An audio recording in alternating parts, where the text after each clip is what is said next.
What's going on, everybody? Fire Chicken here at the Scrapyard. This is Kicking It with Chicken. This is episode number like 99 or something. I'm pretty sure that's accurate, but I didn't do too much research into it. So this is my podcast.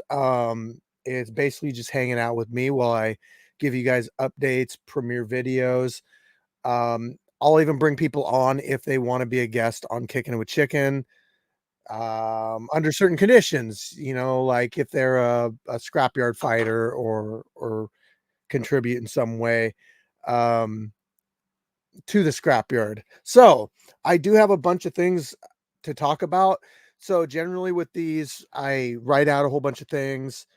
I try to prepare ahead of time so that I'm not just sitting here boring you guys with like lack of information like I'm doing right now.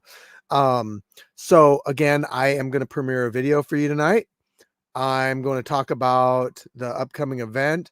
We're going to do some Q&A. I posted earlier on Instagram, Facebook, and YouTube. And so I posted a questionnaire and some people asked some questions. I think I got the most feedback on Facebook. So I will go through and I'll read those questions back to you. What's up, Rocky? 9 Ether Being, what's up? Pugnatorus Forum. I hope I said that right. So I encourage everybody to participate in chatting. So we do have a chat to the side. If you guys, I'm going to write it down, but I'm going to gift out some memberships today too. I'm going to write that down. So if you stick around and hang out with me, you might get a membership, but it's completely random. So I can't pick and choose who gets what. How about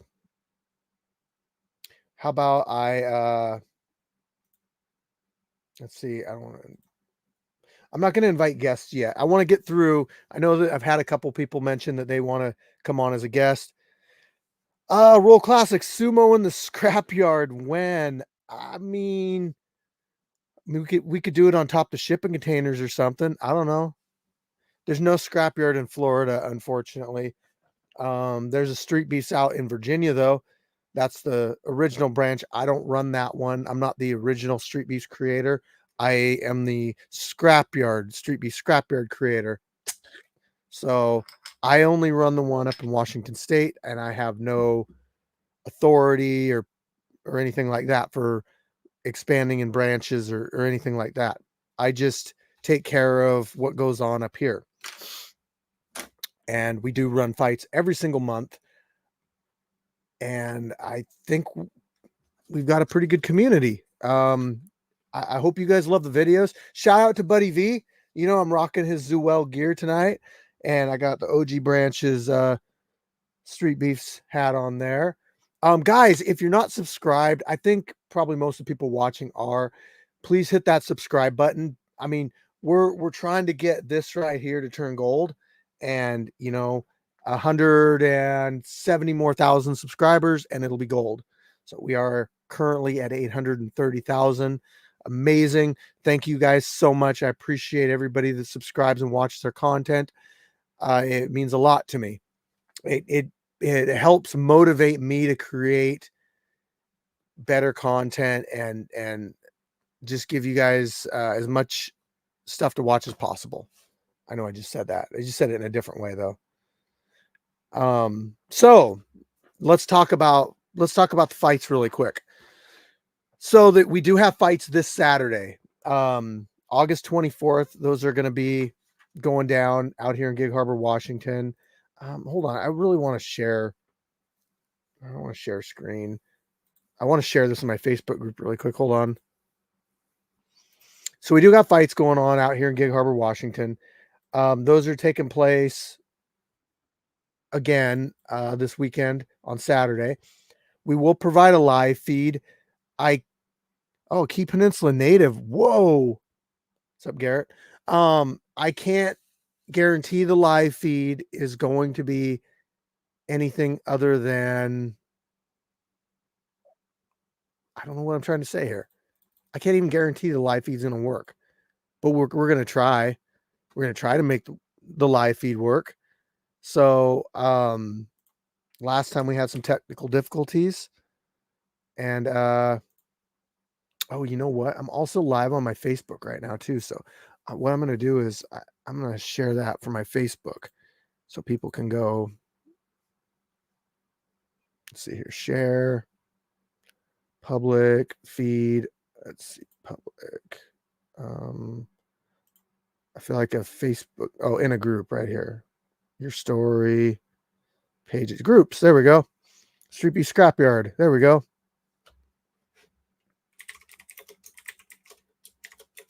All right. So if you're in the comment section, or I'm sorry, if you're watching, go to the comment section and leave a message. Tell me where you're from. We already got a Key Peninsula native here. Ordinary Pete in the house, like always. Freakzilla here. Nice, man. Nice.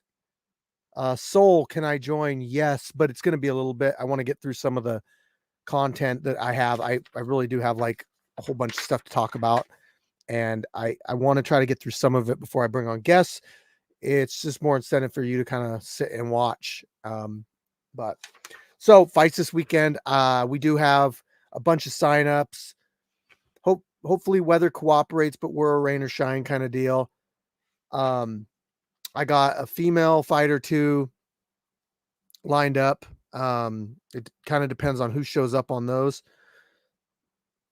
I got a title fight between Maliko Goon and some Weeb and Red. That one's going to be crazy because those are both high level fighters. So for people that say that Streetbeefs fighters don't have any talent, watch this fight. I'm just going to say that. What's up, Troy? I like seeing people come back. Yes, Beefcake. What's up? Beefcake is signed up to fight this weekend. Address. Look, let's talk about the way to come out to the scrapyard. I know that the way that we do things is different than the way that the other branches do things. But that's because we're our own deal. I mean, we're still a branch of Streetbeefs, but we operate independently as far as like our own rules and all that kind of stuff. Yes, we follow all the rules set forth by Scarface and all that, but we do have our own stipulations. So the address is only given out to fighters. The only way to get the address is to actually sign up to fight. And then you have to go through the process and you have to request the address from me on fight week. So fighters are allowed a +1, but the +1 is meant to be somebody that can drive them home, drive them to urgent care, corner them if necessary. We do have corners out here. So that's what that's for. Unfortunately, like this isn't a spectator thing out here. Maybe someday in the future, hopefully, we can do an event that is spectator oriented. It really doesn't make much sense for me to have spectators because we can't charge admission. So all I would be doing is bringing in more people to cause more problems that are going to make it noisier. So I don't really see the positive to that, other than some people get a chance to see it live. But you know what? I do a live feed, so that's just gonna have to be good enough. What's up, Naughty Nate? So the only people that are gonna come out are fighters, they're +1, and helpers who I expect to actually help. There are a couple scenarios where some people do come out, but special circumstances, that's something that just has to be discussed with me.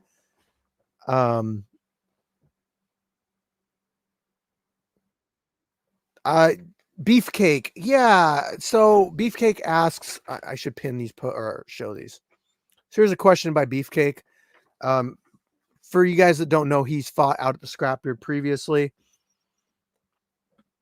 So basically at the event, I'll ask like, "Hey, can somebody do this or can somebody do that?"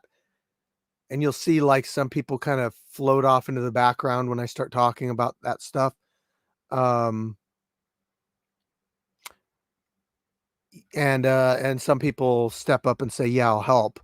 And I appreciate that. So, yeah, I mean, if I got something, I'll definitely. I want more security. I want people helping out, ready to take over the live feed. There's lots of stuff. What's up, Flex?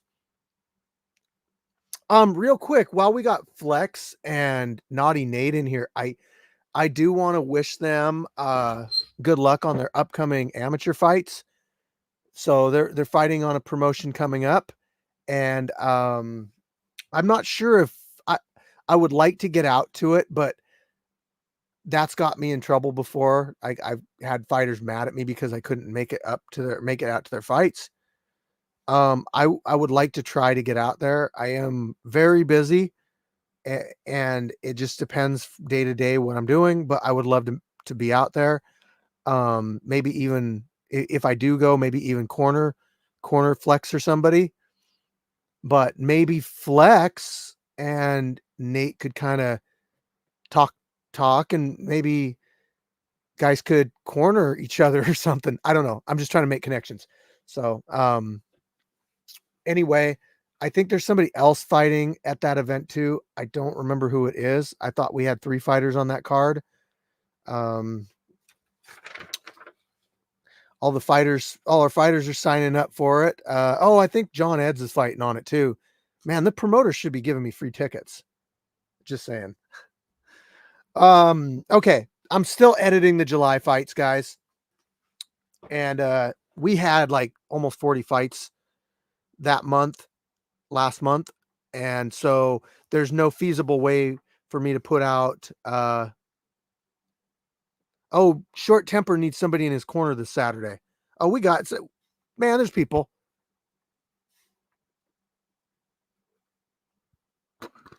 Oh, Chongo too? Damn, we got like 4 people fighting out there. I'm still editing fights, so I'm gonna run into next month on my fights, but I'm gonna put out July's fights out before the new fights. So I'm not gonna be putting out the brand new fights before I'm done putting out the older fights, if that makes sense. Hey, Mr. Chicken, big fan of your chapter of Street Beefs. Always banging. Thank you, Sunny Maine. Maine. Appreciate you, man. Maine. Let's see here. Upcoming events. So I'm going to tell you guys the dates really quick of the upcoming events. We got August 24th. I've mentioned this Saturday. We have September 21st, October 26th. That's our Halloween themed event. And November 23rd and December 14th.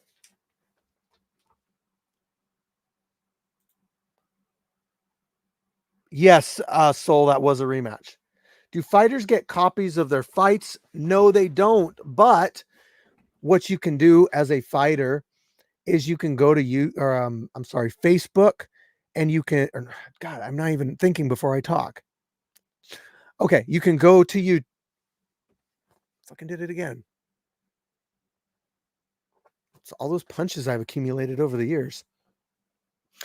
Flex, we're just gonna have people on tonight. So if you want to get on, DM me and I'll send you the link. Soul wants to come on, and I think somebody else wanted to come on. If Nate wants to come on too, we'll get like a whole thing going.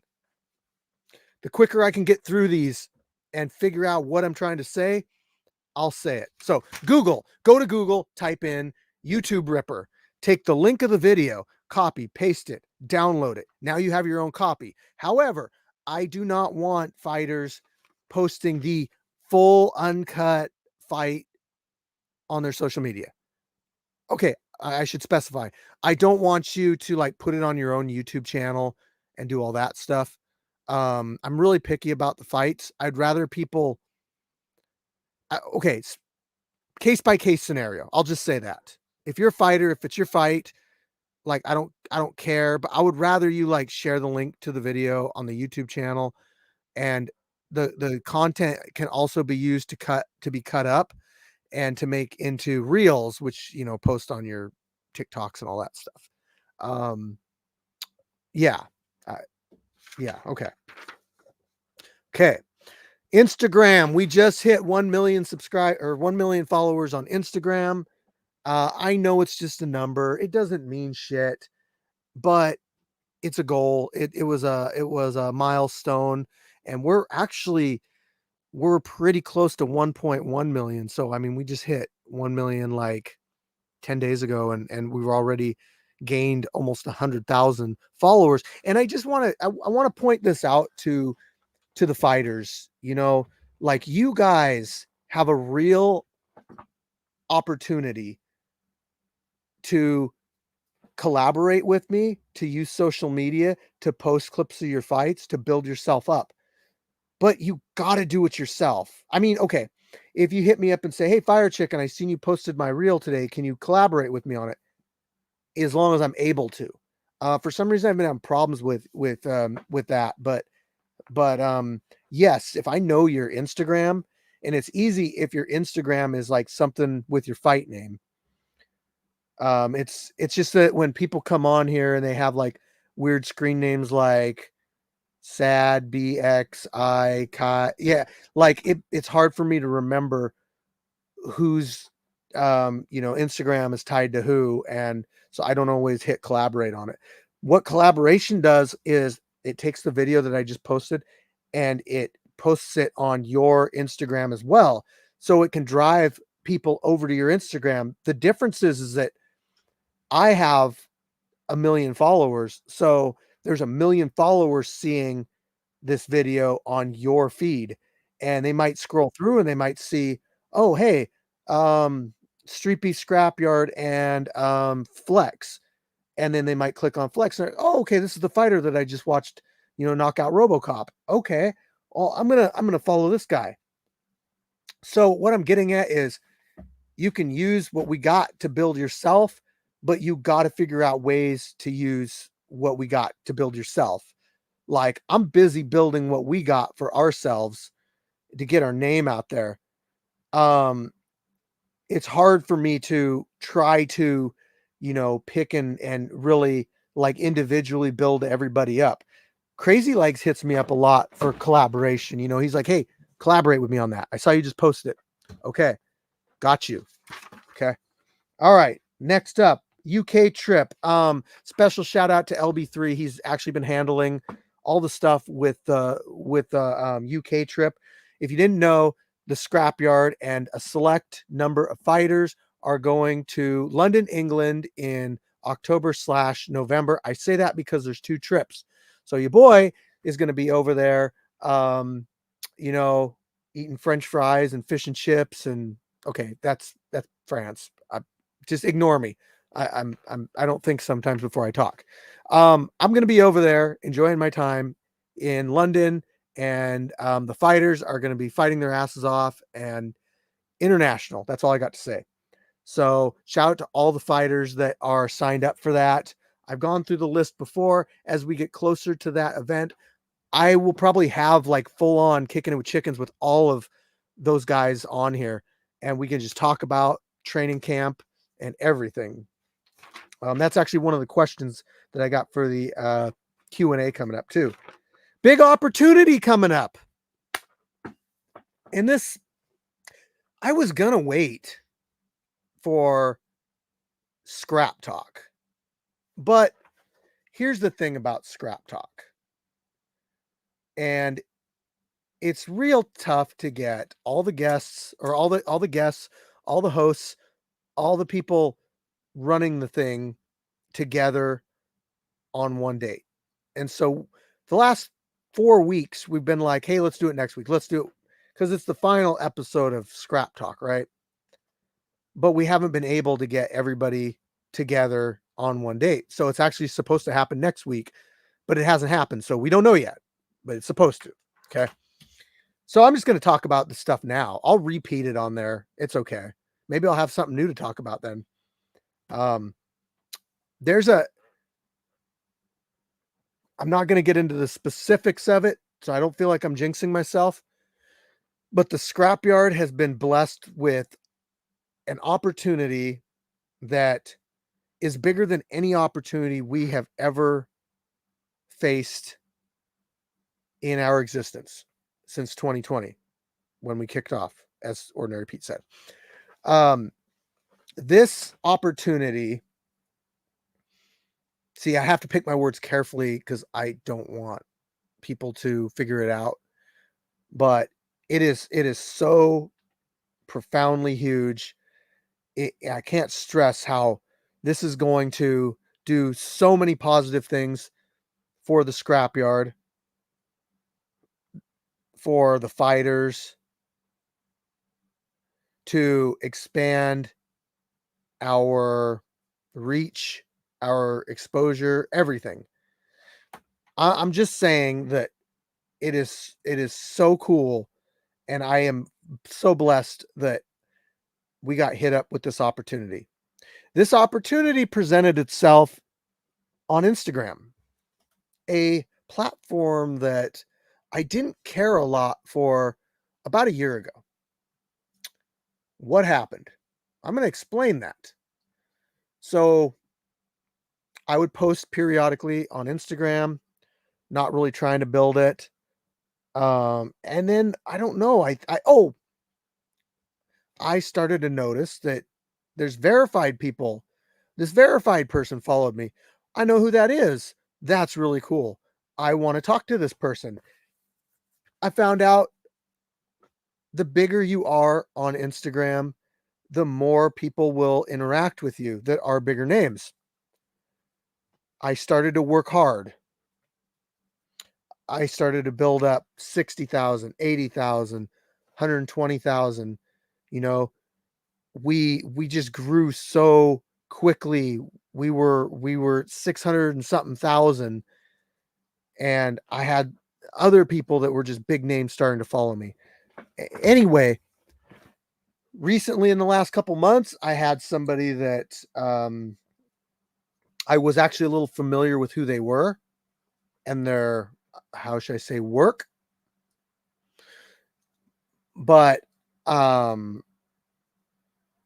responded to them. We got talking, and here we are with this huge opportunity that I can't tell you anything about. You just have to be excited for it. That's all I can say.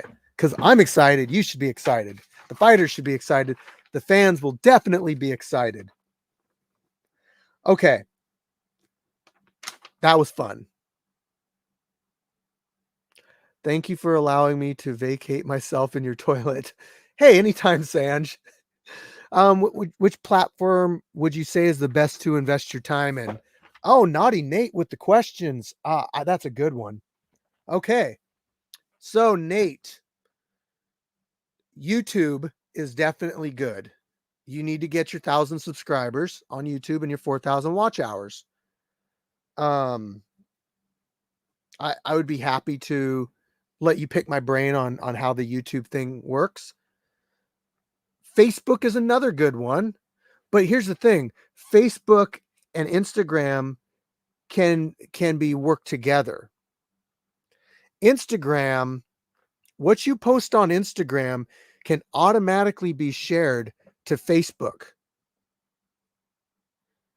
So you're doubling the amount of reach and content that you're putting out. Make a Facebook page.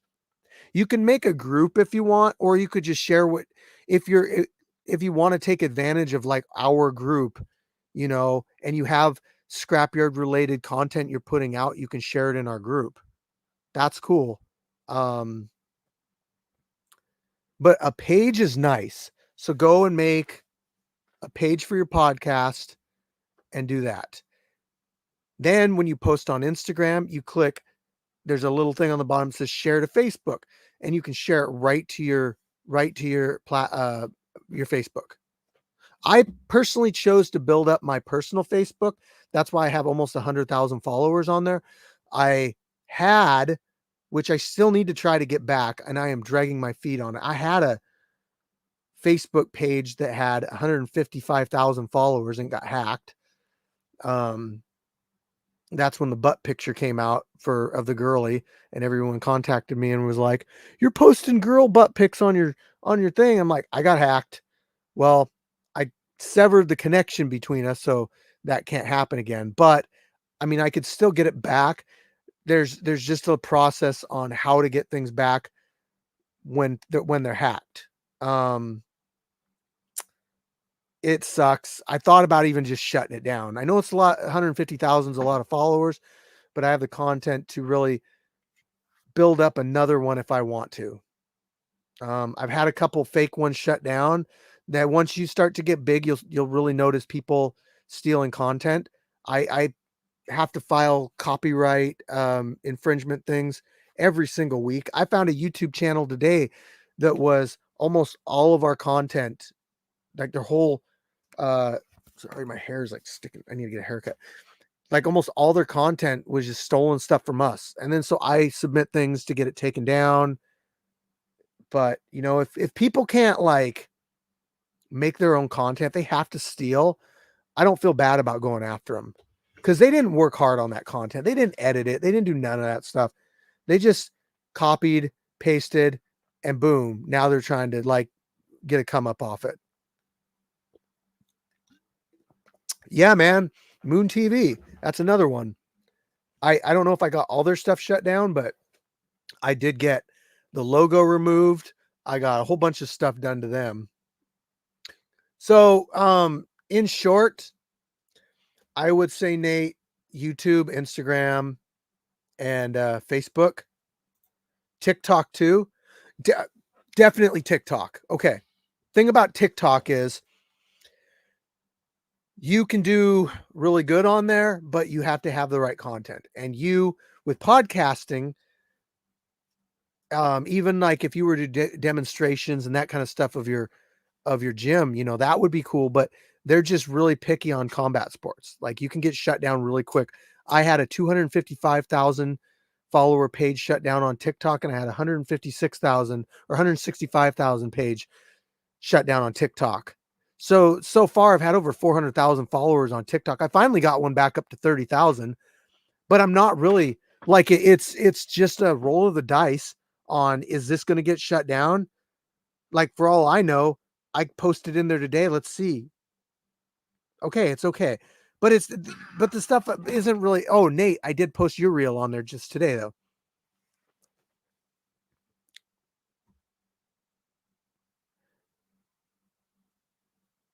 Um, but yeah, there's a couple people I let use our stuff, Pete.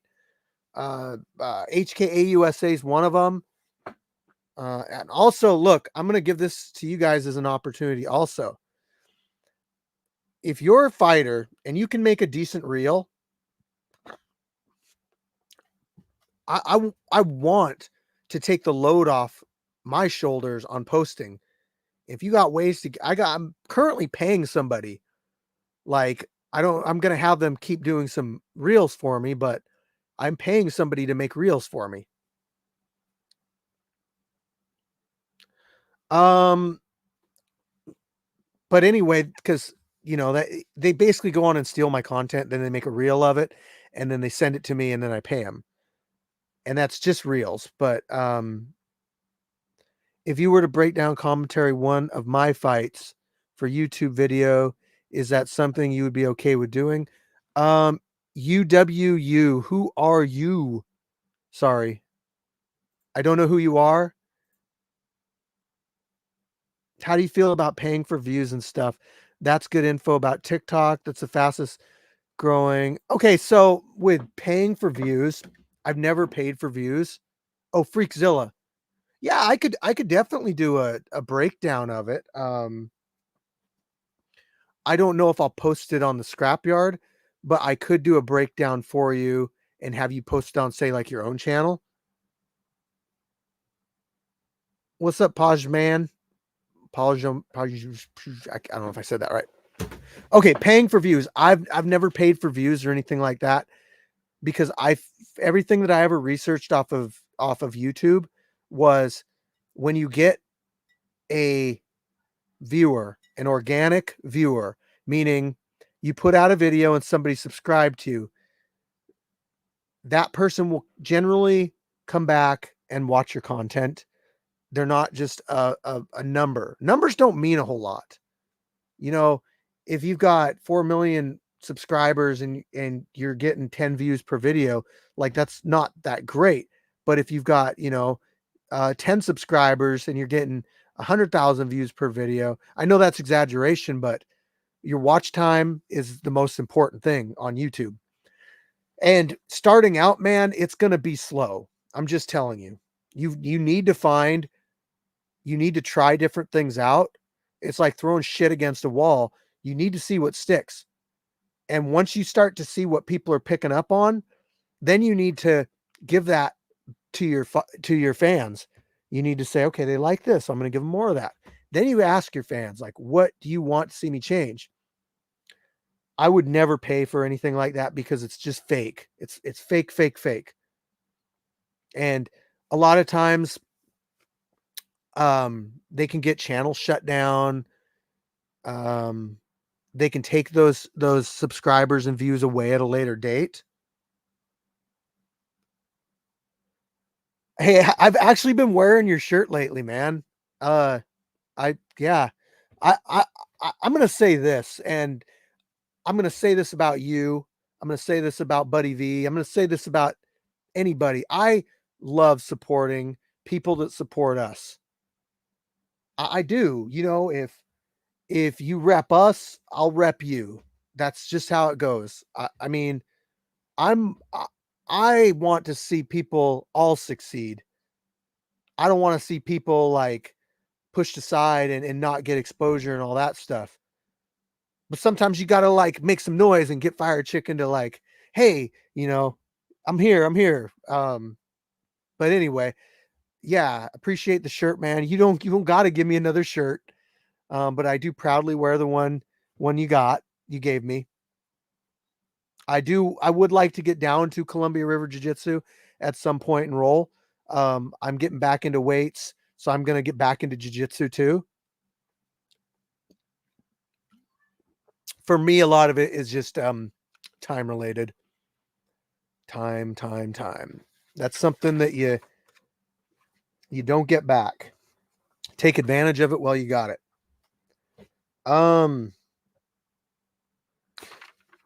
the I'm not gonna talk about that. We're not gonna talk about that. We're not gonna talk about that.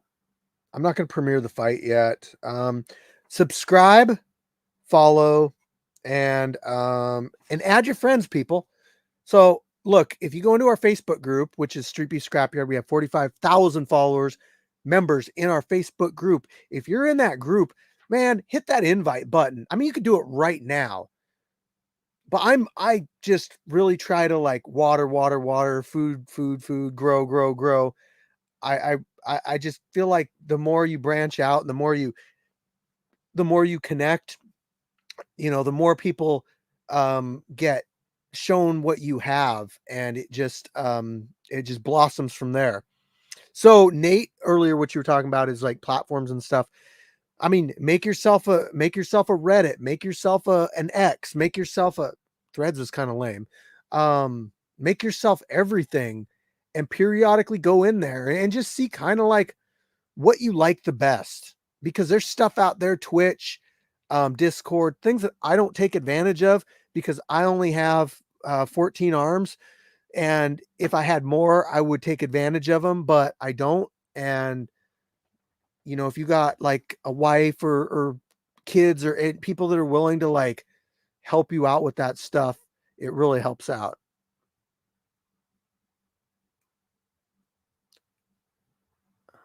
Let's see. Make yourself a grinder. Um, I'm going to tell you that really quick. Everything that you do in life, this is make yourself an OnlyFans. Okay, Pete, you're done. Um, this is Fire Chicken's words of wisdom, right? If you want to succeed in anything in life, and this isn't for Nate or anybody in particular. This is for general. If you want to succeed in anything in life, you have to be 100% dedicated and obsessed with it. Obsessed. And you have to be doing it for the right reasons, right? So if I get a job doing something I don't really want to do you think I'm going to put my heart and soul into it? Do you think I'm going to give it everything I got? Probably not. But if you go to like if I go to college and get the career job that I want and I love it and I'm going to put everything into it. So with YouTube, with all this stuff, I always suggest people like try out social media. But the thing is, you got to use it for something you're passionate about. Like Nate, for instance, you've got a school, you have students, you have a gym, all that, you're passionate about it already. So why not just show the world what your passion is? And that's all I'm talking about with YouTube. If you go on there and you're like, oh, I want to make the most money possible on YouTube, what niche do I get into? You know what? You're going to get burned out. You're going to hate it. It's going to drag on. You're not going to get the results you want. But that's same with anything in life. You say, what's the best paying job out there? Oh man, it's shoveling shit in a pig field out in Missouri. It makes $100 an hour. That's awesome. But that doesn't mean you're going to enjoy it. You're not going to be passionate about it. I know that was just an off the wall, like totally random example, but I'm just saying. Okay. Um, so I had a nice training session with Gash the other day. Um, she came out, she lives out in Wisconsin and had shovel shit for an hour. It ain't going to be your passion though. You might do it. One of these days, Soul, you're going to say, I'm tired of this shit. And you're going to be done. Gash, she came out and trained. She lives up in Wisconsin right now and sporadically came out to visit the scrapyard, her family, and decided to come out to the scrapyard and visit. And a lot of times people make it. Flex says, I'll make it my passion for $100 an hour. Fuck yeah. Anyway, Gash, she came out to get some rounds in, and we did like 3 rounds of boxing, one of kickboxing and one of Muay Thai. I'd make a shit shoveling merch. Nice. So that was a good time. Gash, she hadn't been out to the scrapyard since she fought Dad back in 2 years ago. So it was really cool to catch up and see what she's been doing out there and all that and get some rounds in. And I let her hit the Punchatron 5000.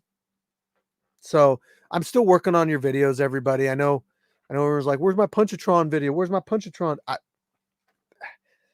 Yeah, I'll get there.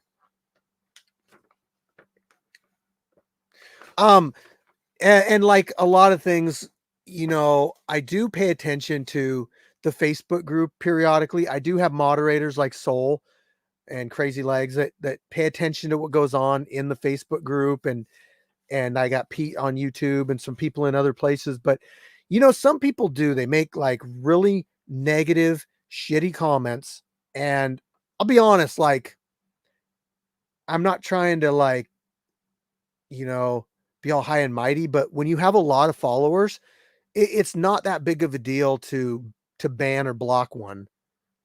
If they say just some shit that's like, how would you even like say that to a person? Like that doesn't even make sense. Like, why would you do that? Are you just trying to get like some attention or what? So yes, I do clip people out. I get rid of people. Sorry, not sorry.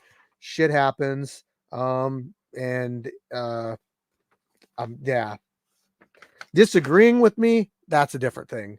I don't hold an opinion that's above everybody else. If you disagree with me on something and we're just discussing it, that's whatever. There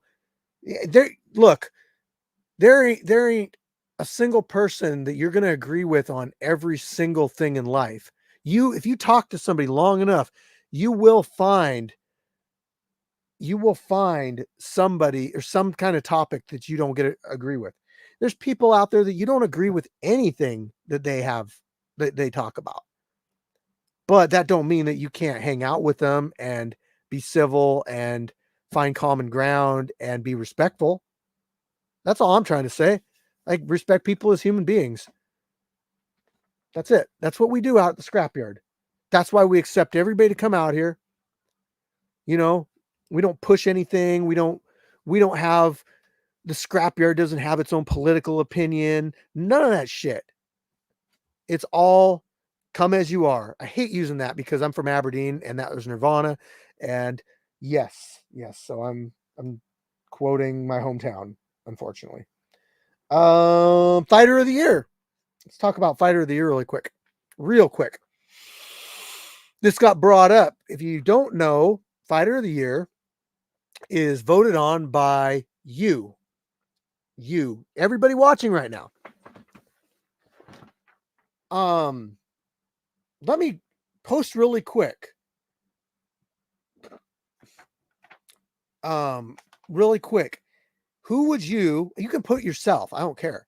You just have to have 3 fights in the scrapyard this year. Put who you think should be fighter of the year. It's popularity vote. It's not best fighter.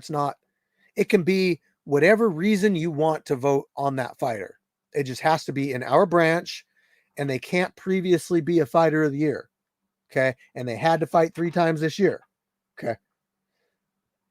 Soul, Flex, you guys are, cadets. You guys are all eligible. And I would encourage you, once you get closer to fighter of the year, or even now, start making promotional stuff and saying, hey, fighter of the year's coming up, vote on Fire Chicken. I don't qualify, I don't think. I think I had a fight in January once. Okay. Nobody would vote for me anyway, because more people hate Fire Chicken than like Fire Chicken. I'm pretty sure. El Guanaco, that's a good one right there. So just saying, it's never too early to start promoting yourself for fighter of the year. If you really want it, you can get it. And it's going to start out first on Facebook. I'm going to do a massive poll in the Facebook group. Ronan, right there. There's an eligible fighter of the year right there. There's going to be a massive poll in the Facebook group, and I'm going to take everybody into consideration, put everybody's name down, and the top 5 are going to YouTube, because I can only put 5 on a YouTube poll. The top 5 go to YouTube. From YouTube, whoever gets it, gets it. We don't know. There's been a couple people that, like, we think could have won it the last couple of years, but haven't won it yet.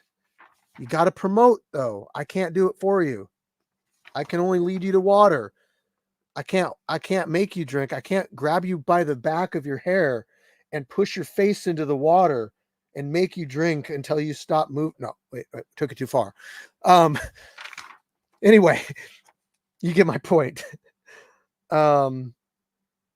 Chiseled Adonis, thank you so much. You're probably not watching this, but Chiseled Adonis came out to our last event, was in attendance, announced some fights, was in a fight with me.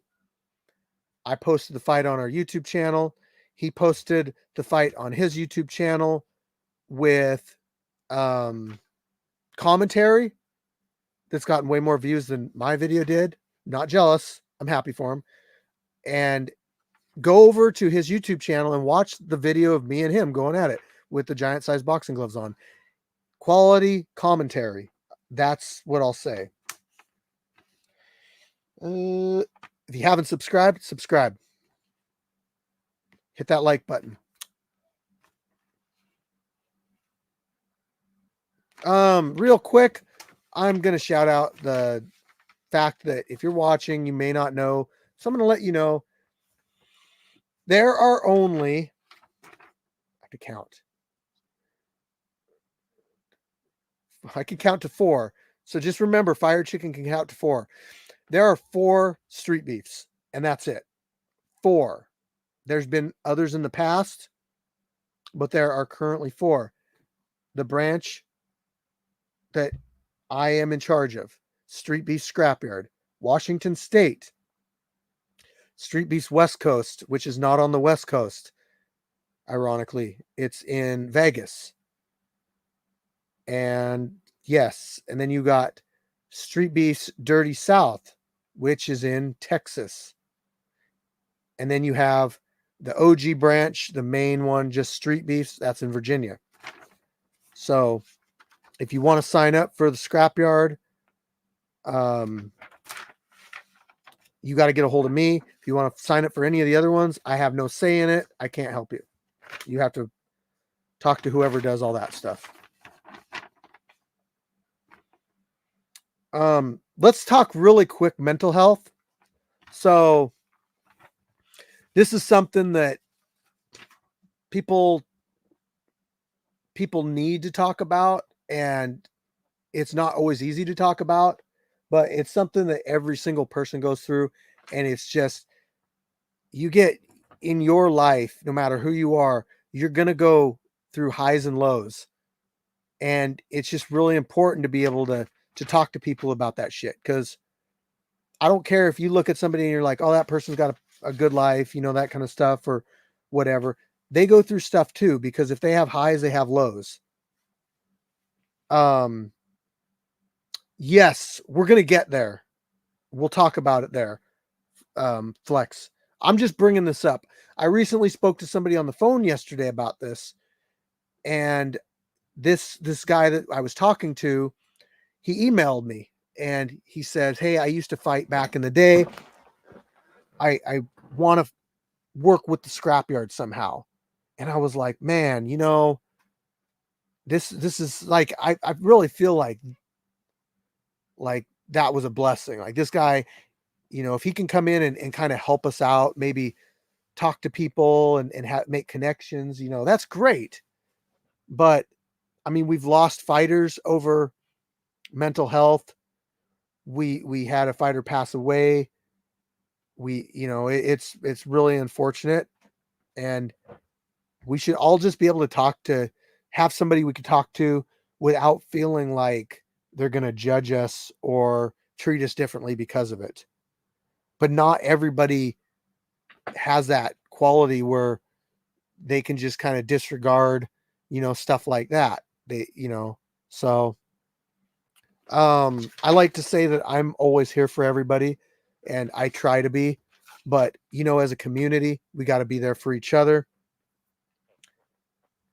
And yes, we're going to start something. I don't know what yet, but I really want to work towards something like that.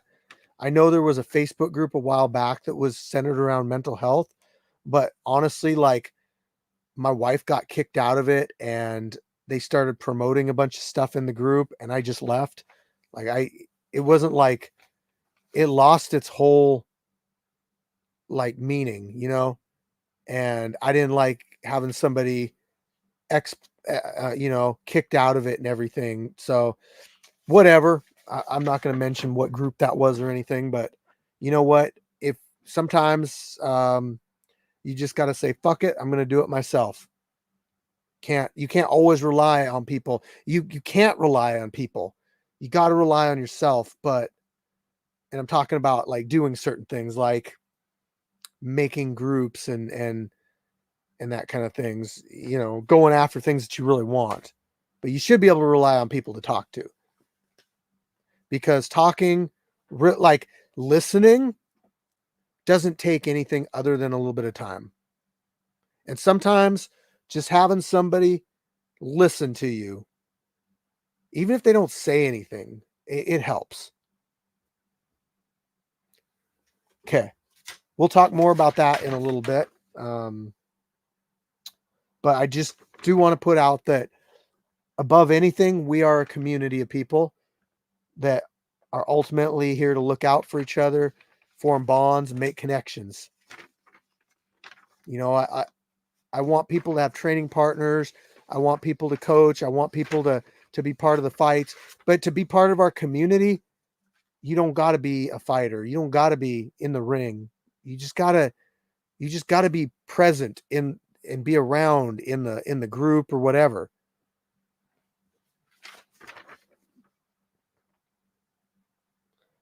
But yeah, the Scrapyard's not just about fighting. So what I'm going to do right now is I need to run downstairs really quick. I'm going to premiere a fight. And after that, I am going to, so I'm going to send out the link right now. Okay. Once you've got the link, you just need to come here and get in backstage. So I'm linking it. There's one. I'll premiere the video. I'll bring people on. When I bring people on, we're all going to go through questions and answers together. That way, my opinion doesn't reign supreme above everybody else's. It's just an opinion, like the fighters, you know. So we'll answer questions, all that stuff. Soul, I'm posting the link in the group chat. Yes, we have a fighter group chat. Flex, I sent it to you. But I'm going to premiere this video really quick. It's a fight that's going out tomorrow. So the world has not seen it other than the select number of people that are, not select. I said that wrong. The, other than the people that are members of our YouTube channel, not subscribers, but members. It's a paid membership. You got to watch stuff early. I suggest you do it. Here we go.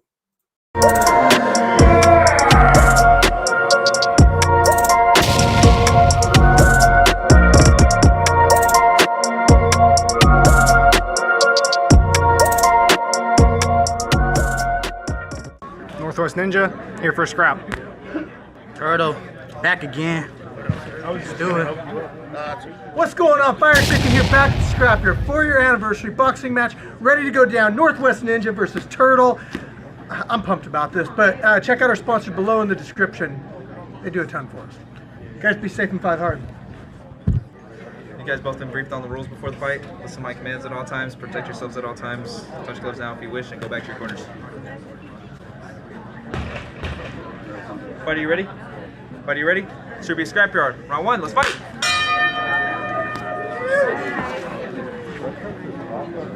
Hey, made him react. The right hand's over there. Yeah. That one. That one. One to your left, total. There you go. Nice stab. Nice stab. Good jab. Good jab. Yeah. Now, hey, now feign and throw the 3 up top. Good job. Good work. Beautiful! Back on the jab.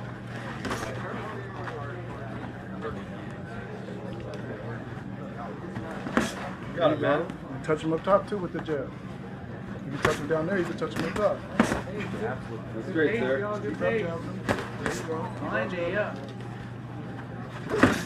Nice. You see it, dude. They count. They count.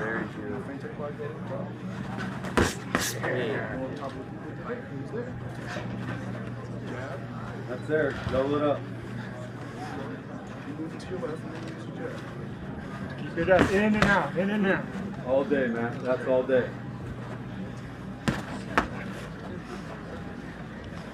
Good jab.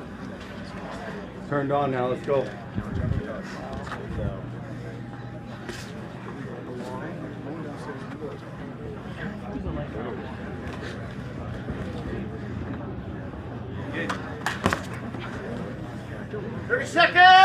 Go, man.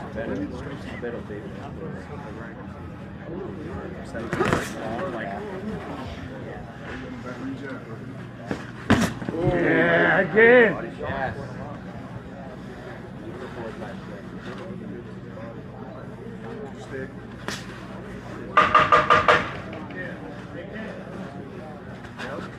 Five, 4, 3, 2, 1.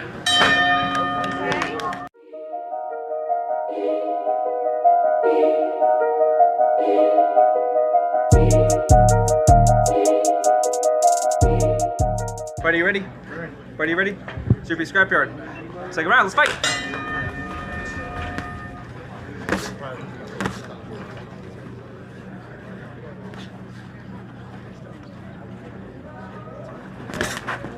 Go, don't wait for him anymore. Let's go.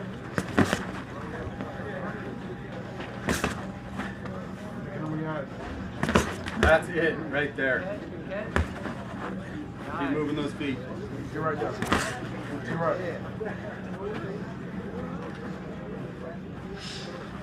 Oh, see all of it, man. Let's go. You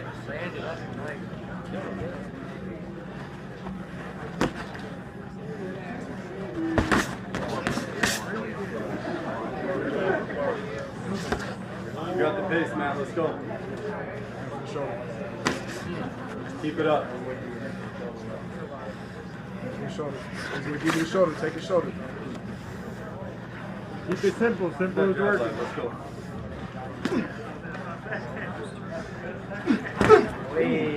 Block. Nice work, man.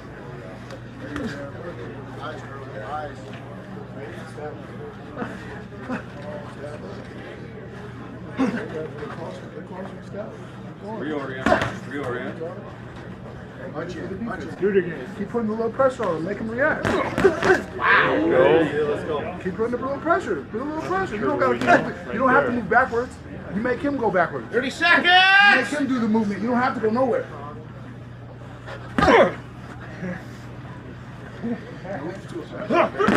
Those grunts are full of testosterone. Let's go. Good eye. Good eye. Good eye, Jason. He's good, man.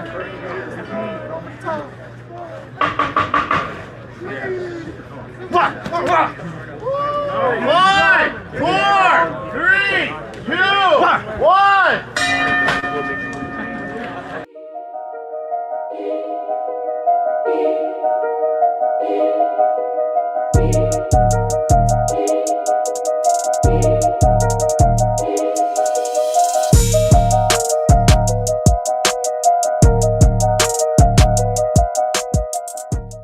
Everybody ready? Everybody ready?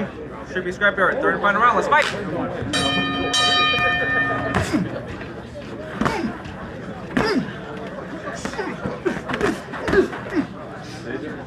Cut him off. Follow cut. Beat him with the body. Let's go. Backhand here.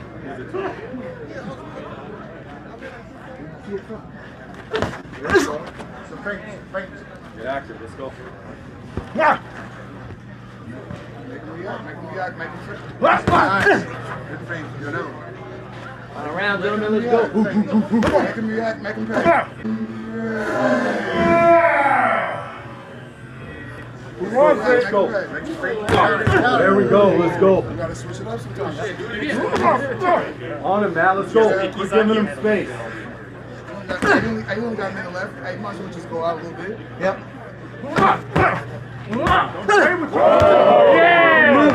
Keep moving.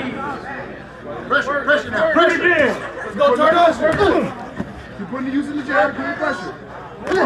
Finish, Matt. Let's go. Back up Goes top down, after. he's coming up. Yep. Let's Keep go. going forward. Keep going forward. Go forward. Face up. Keep going forward. You got a man, Matt. Let's go. Forward. Start working. Make sure you stay on the face though. Hands come down with Counter. Come on. Come on. Let's go. 30 seconds! Matt, let's go. Come on, Matt. Let's go. Don't put your head down. Keep your head up. Fight, Matt. Let's go. Stay in it. Yeah, let's go. One You shot. see it. We're looking for one shot and let go. That boy, man. Fly. Pressure. Pressure now. Adam, boy, let's go. Stay on it. Stay on it. Let's go. Let's go. 5, 4, 3, 2, 1. Nice work, brother. Good work. Your winner by unanimous decision. Turtle. Hey, good work, bro. And shout out to my opponent. My first fight back. Many more to come. Trying to get ready. Good shit, bro. Good shit. Thank you again. All right. That was Northwest Ninja versus Turtle. Turtle, one of the OGs of the Scrapyard. He fought out here. I believe it was like our second or third event, and he's still competing. It's awesome. I'm going to bring on a couple guests. So I've actually made a comment in our chat that if we want to bring on like 4 or 5, 6 people, you know, that's cool. Even at some point that I have to come to get off here, it would be nice if, you know, we had enough people on here going back and forth. I don't even have to be on here. Like you guys can just chat. It is my son's birthday today. My oldest son. So I am kind of waiting for him to show up. And once he does, I'm making time for him. But I would love it if you guys just kind of kept discussion going and kicked it without chicken. So again, if you guys want to go into our group chat that are in here, Nate, I invited you, Soul, and I can't see Soul. It just shows a picture of him. And I see Flex waiting. For some reason, Flex has two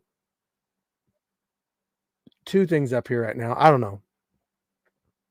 But I'm going to bring on Flex and Soul. What's up, guys? Sorry. How you guys doing? I mean, training. Mostly. Training? Yeah. You guys are always in portrait mode, never landscape mode. I'm just. Do you mind if I go hit the restroom real quick? I gotta. Just don't take us with you. Yeah, I won't do that. Don't worry. Okay, I'll bring you back. So don't worry.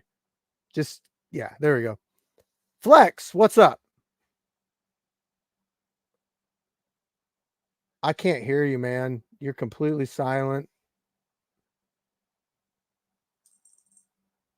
No. Are you connected to Bluetooth maybe? Do you have earphones in? Let me think here. I see the mouth moving, but I don't hear the words coming out. Okay, he left. Maybe because you have 2 windows open. I'm going to kick this one right here. You see that? There's nobody there. Maybe that has something to do. Oh, wait. You just, okay. You there? Can you hear me on this one? Yeah. That's because this, all right. So the one I was on was through the app, and then this one I had logged on through the browser too. Okay. But yeah. What's up, everybody? How are you? Oh shit, man. Just it's like the calm before the storm. I try to make sure I got everything all handled and ready for the fights, and it's always like a big. Yeah. Well, since we're on here, I might as well apologize to everybody. I did go ghost for a while, and I did kind of leave Steve hanging for a couple of days. My apologies to everybody, but like I told Steve, I will be there Saturday. I might be a little late, but I got my biological mom coming. I haven't seen her in 7 years, so she's gonna come with me and see what we're doing. What's it like? Or she wants to see what I've been into since I've been out here. So other than that, I'm still trying to stay level-headed, man. I appreciate you speaking on mental health, because me personally, I agree with that. And maybe it's because of the incident I went through, but I now understand, like, it's extremely important. And the guy that was speaking earlier, I just wanted to tell him, he probably can hear me now, but he probably didn't catch my comment. But I was just telling him, like, it doesn't matter the age, man. It doesn't matter if the dude's in his 40s, in his 50s, or kid's 18, 17, man. Mental health, it can be just as bad at any age. Yeah. Very bad. Yeah. But other than that, man, I'm doing pretty well. Got my kids with me. I just fed them some food. I made them homemade chicken bites with some mashed potatoes and gravy. Nice. So they had a nice little meal, getting them ready, and I was sitting here just watching the show. Yes, waiting to come on. Glad to have you on, man. Soul, what's new? I mean, not much. I mean, I just kind of work and. Do your guys' phones go like this, or can you turn them this way? Yeah, there we go. It just looks so much better. Yeah. I hate it, but it's like, I don't know. I'm obsessive compulsive about that. I understand. I get it. It'd be like that. Yeah, Saul, I thought you was leaving this month. I didn't even know you was going to be fighting this one.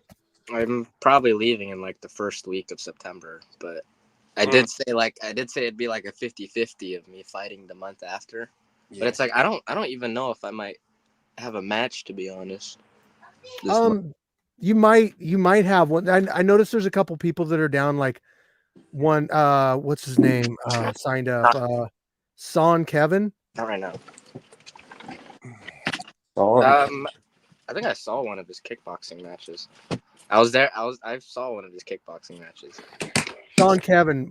He's a little heavy though. He's 135, 140. But I know that's quite a bit more than you. But you know what? You never know who's going to show up. So coming up, like I've been training mostly boxing for this month. Who, you? Yeah. Want to give still beat want up. to give the legs want to give the legs and the nuts a break, huh? Yeah. That's called the cup and shin guards. Oh my goodness. A number of times I was probably told that I should have been wearing like a cup for my fight, and I just went in there. You know what? Yeah, What's the worst that could happen? And what's the worst? They're kind of required, but what's the worst that can happen? I mean, seeing busted testicle, bleeding in your urine. I don't know. There's a lot of things. Ask Ronan's opponent what can happen. I'm surprised I didn't meet that same fate when I got chopped right to the nuts. That was one hell of a time. Yeah.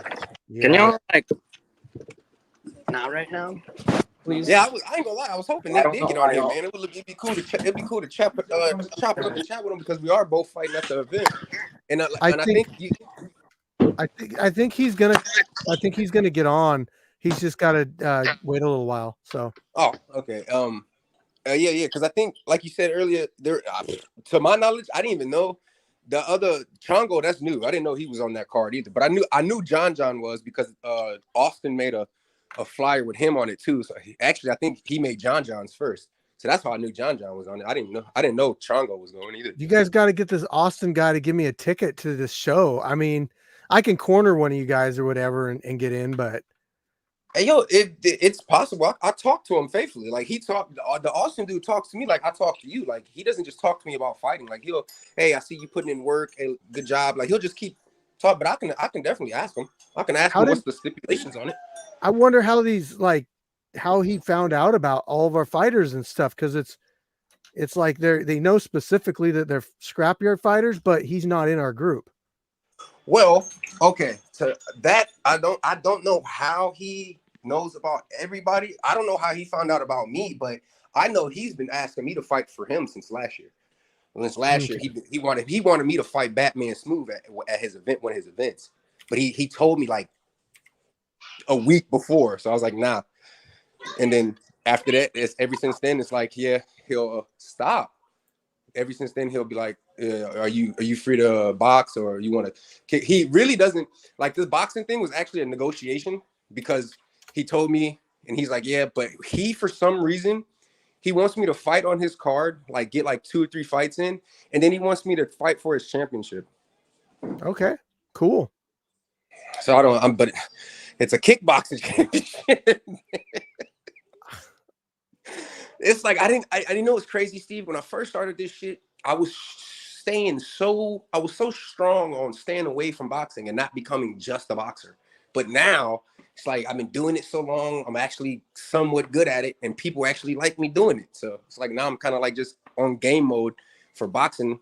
And then we got the UK trip coming up. So I don't know. I'm actually starting to like the boxing thing. I think that a lot of people that are MMA fighters don't take to boxing very easy, because when you learn MMA, your boxing sucks. Because you're not focusing on one thing. It's like if you're a Muay Thai fighter, your boxing's going to suck because you're focusing on all the aspects of stand-up. If you're a boxer, your hands are going to be good, but everything else is going to suck. So I get it, you know, and I had to learn this. I was an MMA fighter. I had a coach come up to me and say, "Hey, I'll teach you how to box." And I was like, "Oh, well, okay, fine." I thought I already knew how to box. No, I didn't know how to box. And once you figure out that you don't know how to box, you start to like it more, because then you start to progress and see where the holes in your game are, you know, and all of it comes together, and it makes you a better MMA fighter. It makes you a better kickboxer. It makes you better at everything. Oh, we got another guest. Hold on. Guys. Hey, what's up? Hey, guys. There he How's is. it going? Oh, sorry about that. I got my dog out here. Hush, juice. No, it's all good, man. I'm glad you're here, man. Hey, Flex. Hey, Soul. This is another, to be honest, like, me and Nate actually been starting to get like real communicative and talking recently. Like, he's actually cool dude. Opened his gym to me. Said if I can get down there, he'll make sure I get my money, my hours worth. he's like 3 hours from me. So I told him if I come down there, I need 4 hours of work. Oh, yeah, of course, man. I got you. I'm trying to make my way out there to you guys as well. Hey, it's a hey, we go 50-50 all the way. Like, I feel bad because hey, Steve, you remember Preacher's Son, right? Yeah. Yeah. So we Nate, I used to deal with Preacher's Son and go all the way to fucking Aberdeen at least twice a month. Me, V-Dub, Fire Chicken, Jay Gotham. We used to go out there at least twice, maybe once a month to get some work in with them. So if we can do that with them, I guarantee you I can get there to you too. Oh, I'm all for it too. I used to travel down to Corvallis to go train 2-3 times a week at one point, and that's about a 3-hour drive from where I was living before. So I'm all about traveling to go train with good people, man. And that's sorry, go ahead. No, go ahead. Oh, that's what I've been finding with the Scrapyard, man. This community is amazing. It's not something I really anticipated coming into the Scrapyard. You know, we had no idea what it was going to really bring us. We kind of just knew it was a big platform. We're a small gym, and we're new and want to kind of get our name out there. And I just kind of came up with this idea. I heard about you guys a couple years ago, and yeah, when I got there, it was just everybody was so inviting.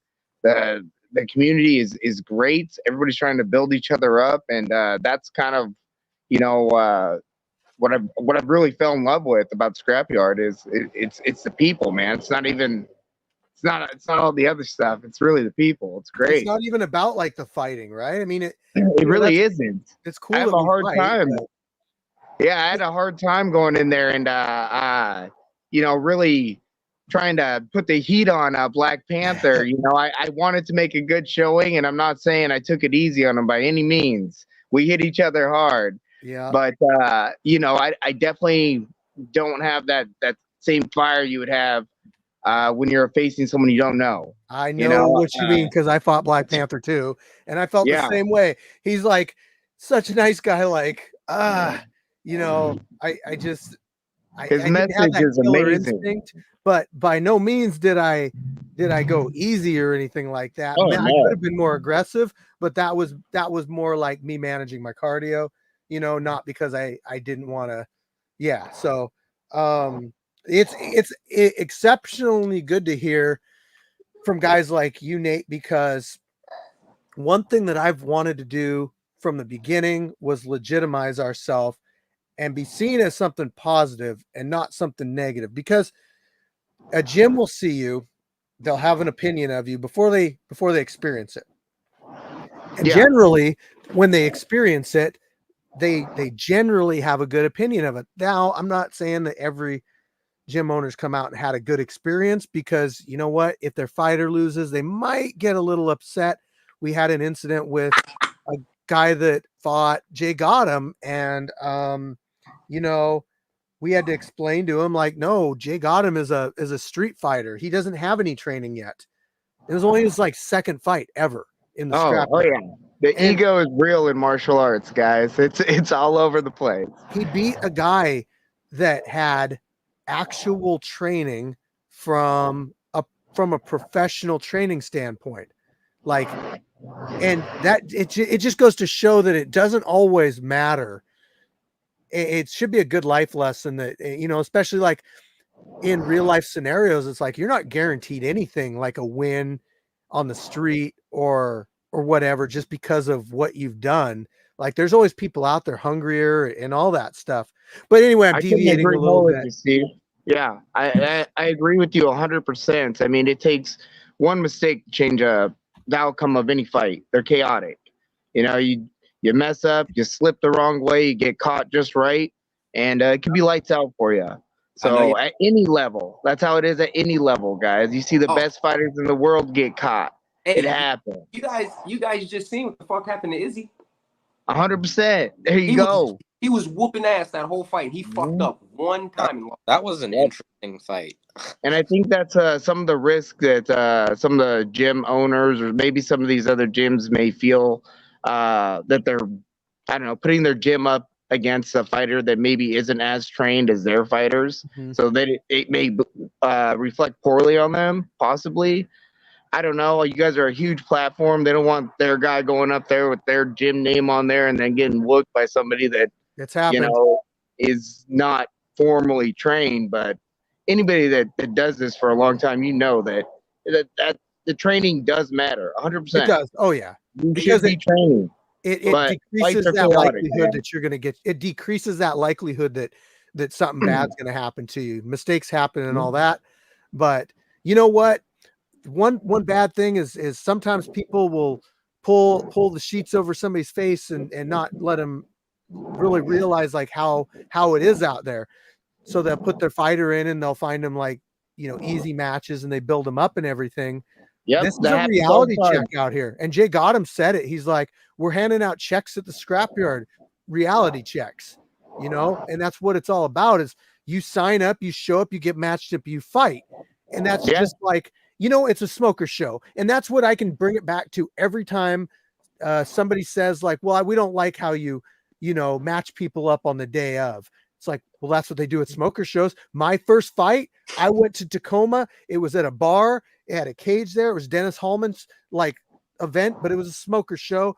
We got in a circle just like the Scrapyard. They were like, they weighed us in there and they were like, oh, okay, you're 171. Hey, you're fighting Ron over here, Robert or whatever his name was. Yeah. And I got in there and I mean, I held my breath the entire time. So I had the worst headache after the fight I'd ever had. And I won with a choke, like a guillotine choke. And I couldn't drink any of the 5 beers that people bought me after because I had such a bad headache. But what a great experience. It was and I have no video for it. You know, that's one thing about the Scrapyard, which can be a positive or a negative. You know, for me, who had a MMA career, I had 4 fights. My footage is shitty. The footage that I do have, and the one fight, I don't have any footage. So, you know what? Coming out doing this, you get a keepsake, memorabilia. You can download it, save it for yourself, have it forever. Oh, and as from a fighter standpoint too, you guys kind of are shifting the game. I mean, you're giving amateur fighters huge notoriety. And coming up in the fight game, that's part of it now. Like it's not always winning every fight. It's like who knows who you are too. Hey, you know, this is I just had this conversation with somebody back at home. We was on FaceTime. We just had the exact same conversation. He was trying to get on my noggin of like, oh yeah, like fighting this professional fight. And I had to tell him like because he said if you're trying to be a professional fighter, this was the argument. Why are you fighting on Streetbeefs or why are you fighting in smoker events? And like I told him, this is what I think. Being a professional fighter, it doesn't just mean that you are A1 striking, grappling, You have to bring something more to the table than just being a good fighter. So can you sell seats? Can you put on a performance? Do you have your own clout? Do people know you without me? Yeah. You know? That is a part of it, for sure. That is a part of it. I agree with you. I feel like what I'm doing, the way I'm doing it, and with the time frame that I have left to do it, I feel like I'm doing it the right way. I feel like I'm getting my notary out here, which brings me to my next question. Nate, just to help out Steve here, how did Austin find you? So I actually reached out to Austin Springer last year because he's a local promoter here in Vancouver. I was looking to get back into competition, and I was going to do one of his shows prior to me going up and doing the Streetbeefs show originally, but I injured my ankle, so I had to drop out of that show. I felt bad for dropping out of the show, so I told him I'd fight on the show eventually if it all worked out. And I believe I talked to you about posting the promotion in one of the fighter chats a while back. Yeah. Right. And he knows that from talking to me that I went and did Scrapyard and stuff, and he's a promoter, and they're always looking for fighters. So I think that's part of it. But I think it would be awesome if Steve and him met finally, man. That would be really, really cool. And I'll do what I can to reach out to him, see if I can't make that connection, Steve. I mean, Austin is a really cool guy. He's always really easy to talk to. I told him he's ex-pro fighter, a lot of experience there. Could definitely help some of the fighters,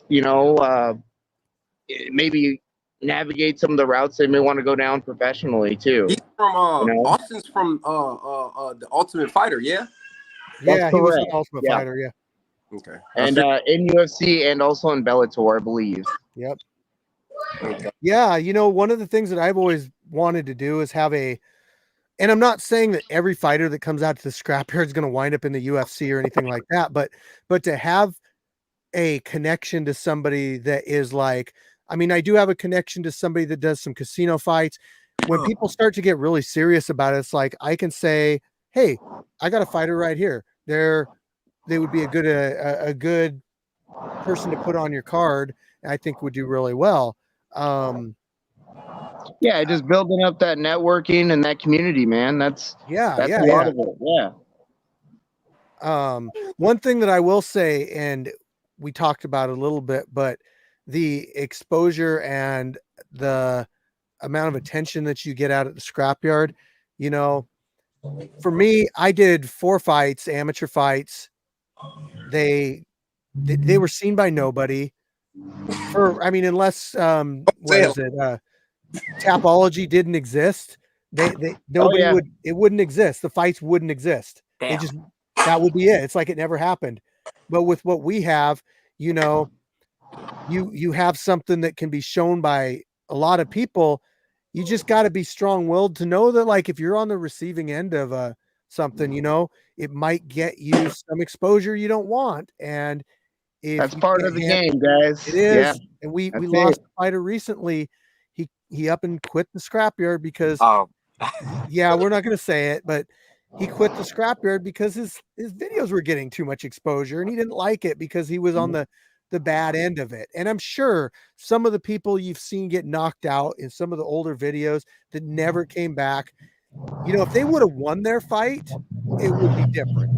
100%. Yeah, you got to work on that spirit, guys. Can't let that stuff break you.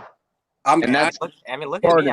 I went 0-3 for my first few fights. It was boxing, grappling, and I lost all 3 of them. And honestly, I was like, I never. Hey, but look at you now, Saul. Right? I never had any now ideas. You're what, 7-0 on the last episode? I didn't want to give up at combat sports so easily. And 2, the community out here. Yeah.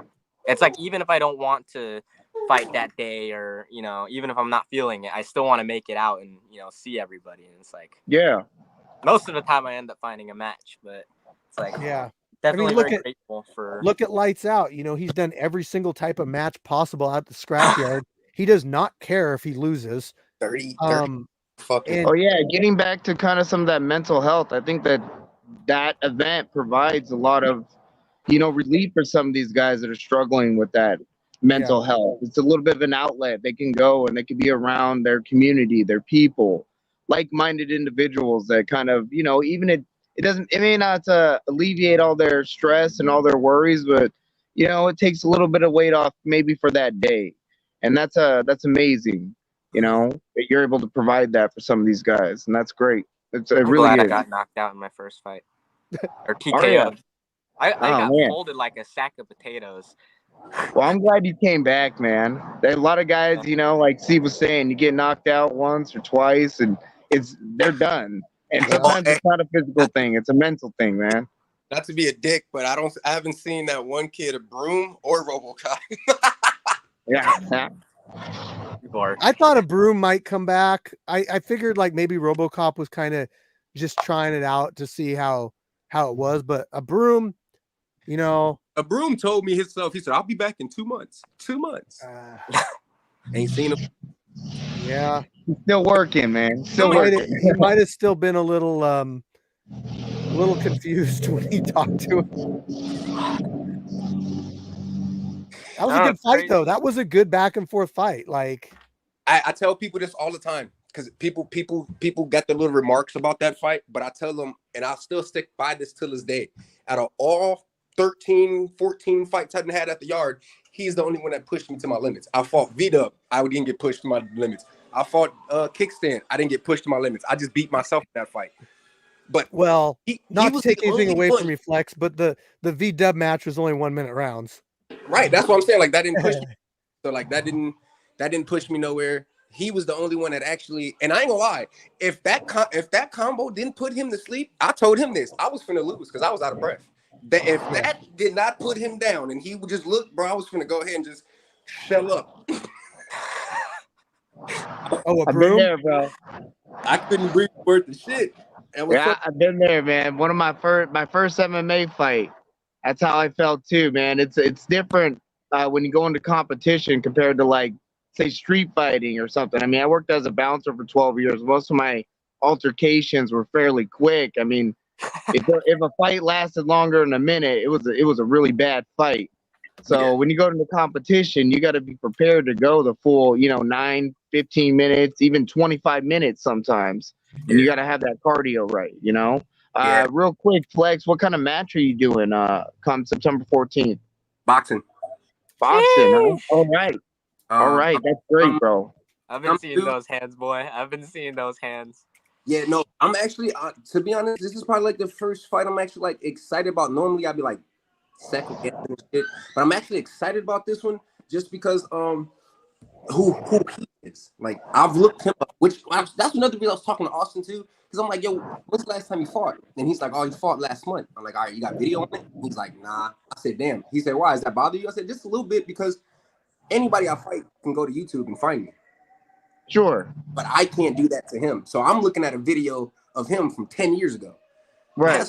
That's fine and all. That's cool. But his record is what makes me excited, because he's 5-3 in MMA. He's 3-1 in kickboxing. Oh. And I think this is going to be his first boxing debut. So nice. So it's definitely going to be a good test for you, Flex. And I think, you're either going to win or you're going to learn, man. It's going to be a great experience either way. Yeah, I'm going to be in your corner, brother, and we're going to go there. We're going to go to war and see what happens. What do you do? I'm going to do a kickboxing match. Oh, yes, baby. Yes, I'm actually a kickboxer. I'm not really a boxer. I'm more of, if anything, I'm more of a karate guy, but due to some injuries, I've been doing boxing. My first few matches were in like boxing and everything before I took a kickboxing match because I wanted to work on my hands. Hey, so you actually are a good boxer. I don't understand why you don't have more confidence in your hands. Oh, I have confidence in them. No, not you, Nate, not you. Soul. Sorry. Boxer. Soul's a good boxer. Definitely, yeah. Soul, you are definitely a good boxer. It's just really fun using my heel as like a baseball bat. Hey, Nate, what are you fighting at? I'm fighting at 195. Yeah, I've been dropping weight, guys. That carnivore diet, brother. There it is. Yeah, I'm walking around at 195 now. Yeah. And I only got to go down. Try it out. See if you like it, man. I did some research. I had a calorie deficit maybe the first month or so. But after I, acclimated to it, the carnivore diet's been, great for me. I've been able to get through my workouts, feeling great, no inflammation. What's that consist of? Like eating what? Meat. Just meat? Just meat. No carbs, bro. Just meat. Raw meat. That's it. It's not raw meat. Like the Liver King, man. Some raw meat, bro. Oh, I might try that, because what I do now is what I've been telling people I've been doing since I've been fighting in the yard. I just don't eat after a certain time. And after that, I make sure I do my workouts and get my good sweat in, and I'm good. I'm managing 195 easily now. Yeah, I heard fasting is great. Is that what you're doing? Some intermediate fasting? I mean, if that I thought fasting has a starting start and end period. I just do the shit all day, every day. Okay. So It's like I don't like. So for example, the week I took off, like when I fought Short Temper, that week after that, I chilled. I just ate normal, did what I did, and I still only went up to like 198. And then the following week, when I went back to my workout regimen, I dropped back down to 194, heavily fast, extremely fast. Okay. So your weight's going to be no issue then for your match? No, not at all. Good. That's really good. Man, My thing is, I want to see that, but this isn't the weight that I want to fight at. I fight like my UK fight is supposed to be at 185. So, so it's like I want to get used to this now to see how I'm feeling, and then once I get to 190, I'm like, all right, how would I feel to lose another 5 pounds? Yeah, I think you know, by the time the UK event comes around, you'll be able to lose that 10 pounds and be acclimated enough to feel good for sure. It's a little ways out. Quick questions for you then. So with me losing my weight, right? I'm losing my weight. I'm getting toned, but I want to get more solid. So as far as weightlifting, lightweight, more reps, or yeah, I do a lot of plyometric stuff. I've been doing a lot of body weights. So we do I have everybody do what I call the dailies. I have them do 50 push-ups, 50 sit-ups, 50 squats, 50 jumping jacks, and then I have them do 10 what we call them jailhouse burpees. It's a power squat. You jump up, touch your knees, you sprawl down, then you do a jumping a clapping push-up, and that counts as one. And you need to accomplish all that in under 5 minutes. Jeez. And then you do a 5-minute run, and then you do 5 minutes of stretching. So 15 minutes. That's what you need to do every day, regardless if you do nothing else. Okay? Keep on that. Keep on a good diet, and then try to train at least 4 times a week. Get in there and get some sparring in. I usually have the guys go maybe 50 to 60% 3 times a week, and then Fridays they need to do at least 1 round where we're going to be competitive. And by competitive, I mean about 80 to 100%. We never try to drive in stuff to like knock people out, because if you injure your training partner, man, it's, you know, who are you going to train with?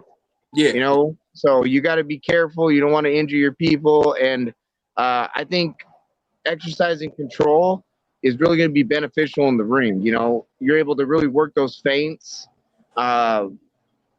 It's good to work that, you know? So Gotcha. That's what I would recommend. Start on those body weights, really hit those plyometrics, high reps, low weights.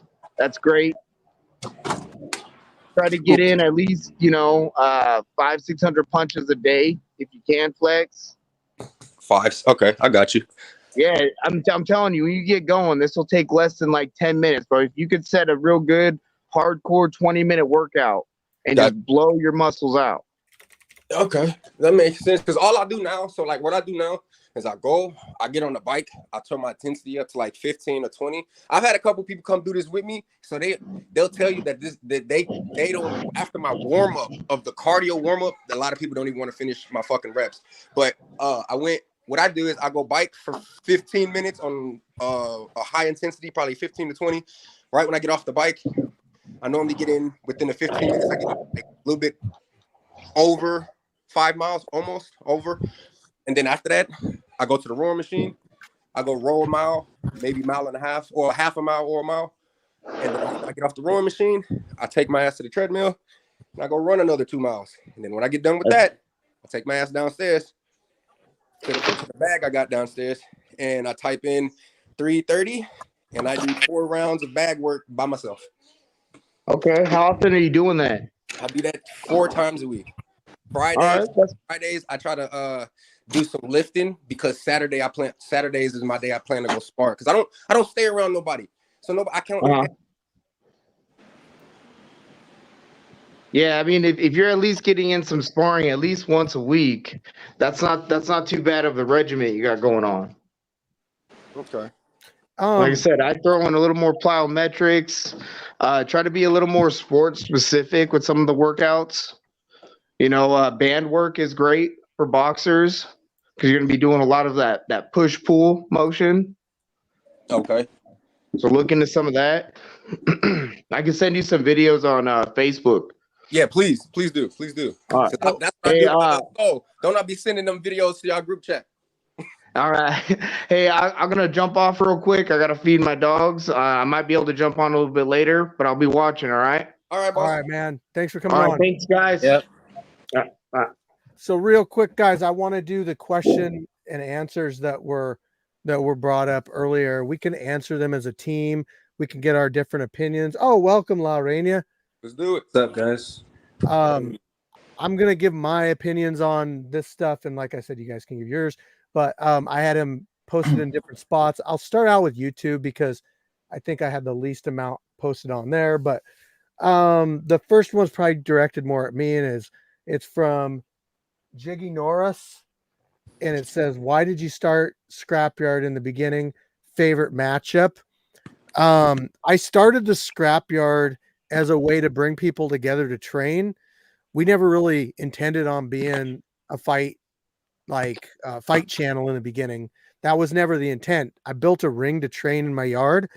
It wasn't until we did the Facebook group and started bringing people in, and we started to question what the laws were like in this state. And when we realized that we are actually able to throw fights if we want, then we kind of just went from there. As far as my favorite fight at the Scrapyard, you guys probably have your own opinions. Man, this is so hard for me to answer because I've been in there for like 1,000 fights. So definitely the higher level, the higher caliber fights, back and forth technical stuff. Those are my favorite, like chess matches, But Is that why you said a hell of a title fight after mine? because Did it you was. play that? This is a hell of a fight, dude. Yeah. That was a good fight. That was a good fight. I'm not like, I don't want to. I feel bad for him. I don't know if he's gonna be able to because now that I'm leaving, I don't know if there's anybody in that weight class for Red Rocket. Bro, I kind of want to see him fight again. Listen, you're not going to be the only person in weight class. He may not come this month, but that person might come the following month or the month after. Who knows? Yeah, don't worry. Don't feel bad. I hope when I come back, there will at least be someone that's, I don't know, making a bit of a name for themselves. Yep. Nice to. We'll make them the interim holder. That way it's like guaranteed title match when you show up. I don't know. My favorite fight, I would say, honestly, my favorite fight was Epic Tan and Demigods. Oh. That's for some reason I just enjoy. If I was to pull up YouTube right now, I would literally probably go watch that fight. I don't know why. I think that's the one that put me on with Scrapyard, and then the violence in that fight alone was just a lot of right hands. What about you, La Reina? You got a favorite? Yeah, my favorite would be Golden Hands versus Pinche Jr. Oh, really technical. That's the one that got me into the Scrapyard. Actually, I was like, oh, was that when he fought the Mexican dude? Yeah. I was there for that event. I watched that. That was fucking good. Golden Hands fights. One of my favorites is Golden Hands versus Arm & Hammer. That was in the old ring, and it was just technical. Golden Hands versus Turtle. That was another one. Man, Golden Hands he had the most technical fights. I mean, his boxing. I literally just found out who Arm & Hammer was at the last event. What? Yeah, because I was talking about the record. I'm like, man, whoever the fuck got this record is crazy. I was like, I'm trying to beat that, and dude's like, that's mine. And I was like, what? Yeah. I was like, oh, you're Arm & Hammer? I said, how the fuck did you get a 3.2 knockout? He he trains legitimately under dude. I think he's had kickboxing matches outside the Scrapyard and stuff. He's a complete fighter. I mean, he knocked out True Grit, and True Grit was an amateur fighter with amateur fights. Wait, who knocked out True Grit? Arm & Hammer. Was that the match where he got head kicked? Yeah. Oh, man. Hey, you talking about the old ring? That's probably yeah. That's probably one of my seen that favorites, definitely. But he was wearing them green shorts. Yeah. For me personally, my favorite was it was El Guanaco versus Brickhouse. I think it was the very last fight we ever did, 5 rounds, 2 minutes, and that was a crazy. done 5 rounds in forever, huh? Yeah, we're not. It's too much editing. Sorry, guys. No, I just thought about that. I Probably hate takes like 4 days or probably more to get that out. What's A the next? 5-round, What's the 2-minute next fight. question, Steve? what? What's your next question? Oh, good question. Question with a question. No, can you talk about the upcoming train? This is from Forever a White Belt, which is Naughty Nate. Can you talk about your upcoming fight camp will be like in the UK event, how long it will be, what the focus, how you guys are getting together? Also, I believe for Scrapyard Compares will be competing cornering September 14th. Good show. Kendall Gunn, Mike Nelson, John Edwards, and himself. So the training camp that's coming up in, I think it's going to be September, early September. Yeah, I think we're going to start the beginning of September. So coming right up, and it's going to be 8 weeks, and it's going to focus on a couple different locations. Burritos Gym out in Burritos Kickboxing or Burritos Boxing Gym out in Tacoma, and Benavides Gym up in Burien.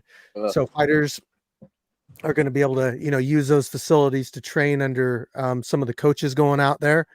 And, we are just trying this for the first time, but we're going to really try to make sure all the fighters are on point, getting the training that they need and that they're ready to go, whether it's with their passports and everything, by the time we get there. But I think for the most part, we're not going to try to reinvent the wheel. We're just going to try to make the fighters better at what they're good at, and maybe try to refine their abilities. So if you notice that one fighter does this a lot, it's like, hey, don't do that a lot. I'm not trying to tell you to box a different way, but just don't do that, kind of stuff. But yeah, basically make sure you guys are ready to go. And Flex is going to be one of the fighters going. Yeah. Here's the thing. My outlook on that, like, I don't know. It's 8 of us, 9 of us going, whatever. I agree. We don't have enough time to reinvent the wheel, as Steve just put it, and correct motherfuckers. But my thing is, even with Steve's plan and the coach's plan of what they do, I just pray to God that everybody has the mindset that I'm having right now, and I want everybody to understand that we know absolutely nothing about these people that we're fighting. Nothing. We don't know what they're doing right now as we speak. They could be over there right now training. We don't know this. We don't know. So I just want them to understand when we start this training camp, for everybody who did not get in mode before then, if because I've been doing my cardio way before this camp started, and I've done it because I want my cardio to be good for when I go overseas. If nobody else is doing this, it's going to be a really bad time for everybody. These 8 weeks is going to be a hard 8 weeks for a lot of people if they're not taking this as serious as they should be, because dumb people over there, we're fighting people from other countries. They might not have anything but a heavy bag, and that's it. And they spend, they might dedicate their entire life to this. Who knows? Yeah, that's why I just want people not to take it as a joke. Like, don't take this as a joke, because getting beat up on public TV that is not a good look. And if they're talking about this being on pay-per-view and people watching this on TV, man, I want to be on my best. And I'm going to put all my faith into my coaches that they're going to get me there, plus the work I'm doing on my own. So it's a 2-part work. We can't all just rely on the coaches and be like, oh, we're waiting on their camp. Nah, man, you got to want this too. Yep. Some of those UK boxers are no jokes either. They're not, but they're not UK boxers. None of them. They're coming from different parts of the world. Like fucking Nigeria, Uganda, France. I don't think any of them. Yeah, because this promotion isn't a UK promotion. They're holding these fights in the UK, and in the future, they're going to hold these fights in different locations, different countries, different continents, Australia, Africa. And if we put on a good show and our fighters show out, you know what? Our fighters might be showing out again in different countries. So, and I hope everybody understands that that's going. Like, this is a huge opportunity, but it's insane exposure. It's exposure only if you make it that way. Like, everything is about what you do with it. You can be given an opportunity, but unless you take full advantage of it, you're not going to get the most out of it. Just like I said earlier, You the done? little joke I made about drowning somebody in the water, you can only lead somebody to it. You can't make them drink. So it's up to individuals to make sure, they're ready to go. And it does help to have a good coach that's making sure that you're pushing yourself hard, because I know when I train, if people come out here, I might not push myself to the point where I'm puking, but if I go to a gym and I take a class, guess what? I'm finna They're puke. probably happy if I puke, as long as it's not on their mats. Mhm. And that's what pushes you to the next level, because you can only push yourself so far. You got to have somebody really put that pressure on you and make you take you out of your comfort zone. Yo, man, speaking of which, since we're talking about the UK thing and the fighters, man, I do got a question, and it's really puzzling to me. The dude, where I know everybody that's going, I know every fighter that's going besides one. Who is Professor X, and when has he fought? He fought Ruckus, and that was a few events ago. And we picked him because, so if you notice, everybody that we picked has had a title or owns a title in the Scrapyard except for him. But he's 125. We had nobody at the time that was 125. Wait, is it this way? Yeah, it's this way. Yeah, how much you weigh, Soul? 115. Oh, Yeah. On a I don't heavy think day. I've made it above 120 in so long. I'm trying to make it a goal right now before I, fight again. Boy, all you got to do is eat more than you normally do. So if you take in 3,000 calories a day, double it to 6.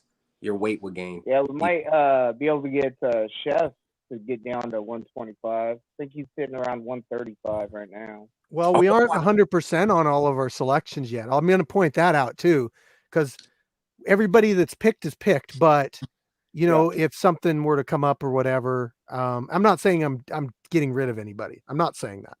Oh, but for sure, yeah. Nothing's for sure. On your passport. Nothing's for sure until we go over there.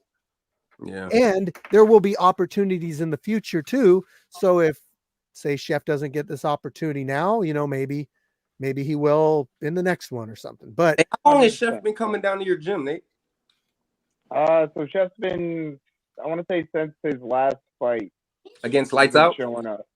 Yes, sir. After that one, he started showing up at the gym. He knew a couple of the guys that were training at our gym from a previous gym that they all trained at together. So it's kind of like just a little reunion for them. He lives he lives in Vancouver, I believe.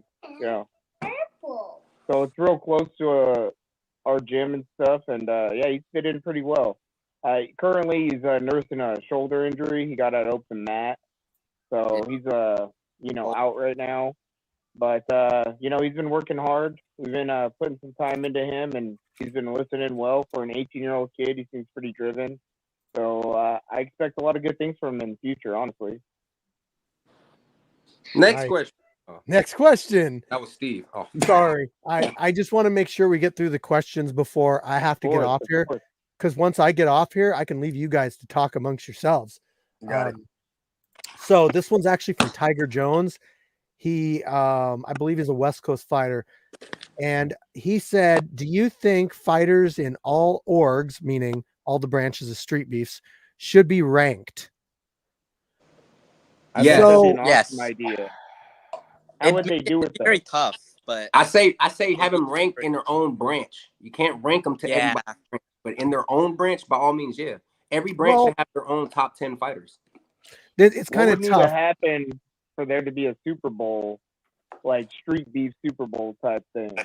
Like, nah, that's never gonna happen, Nate, because the other branches don't come to the Scrapyard. I was just talking to one of them today about that, because they're having a podcast too.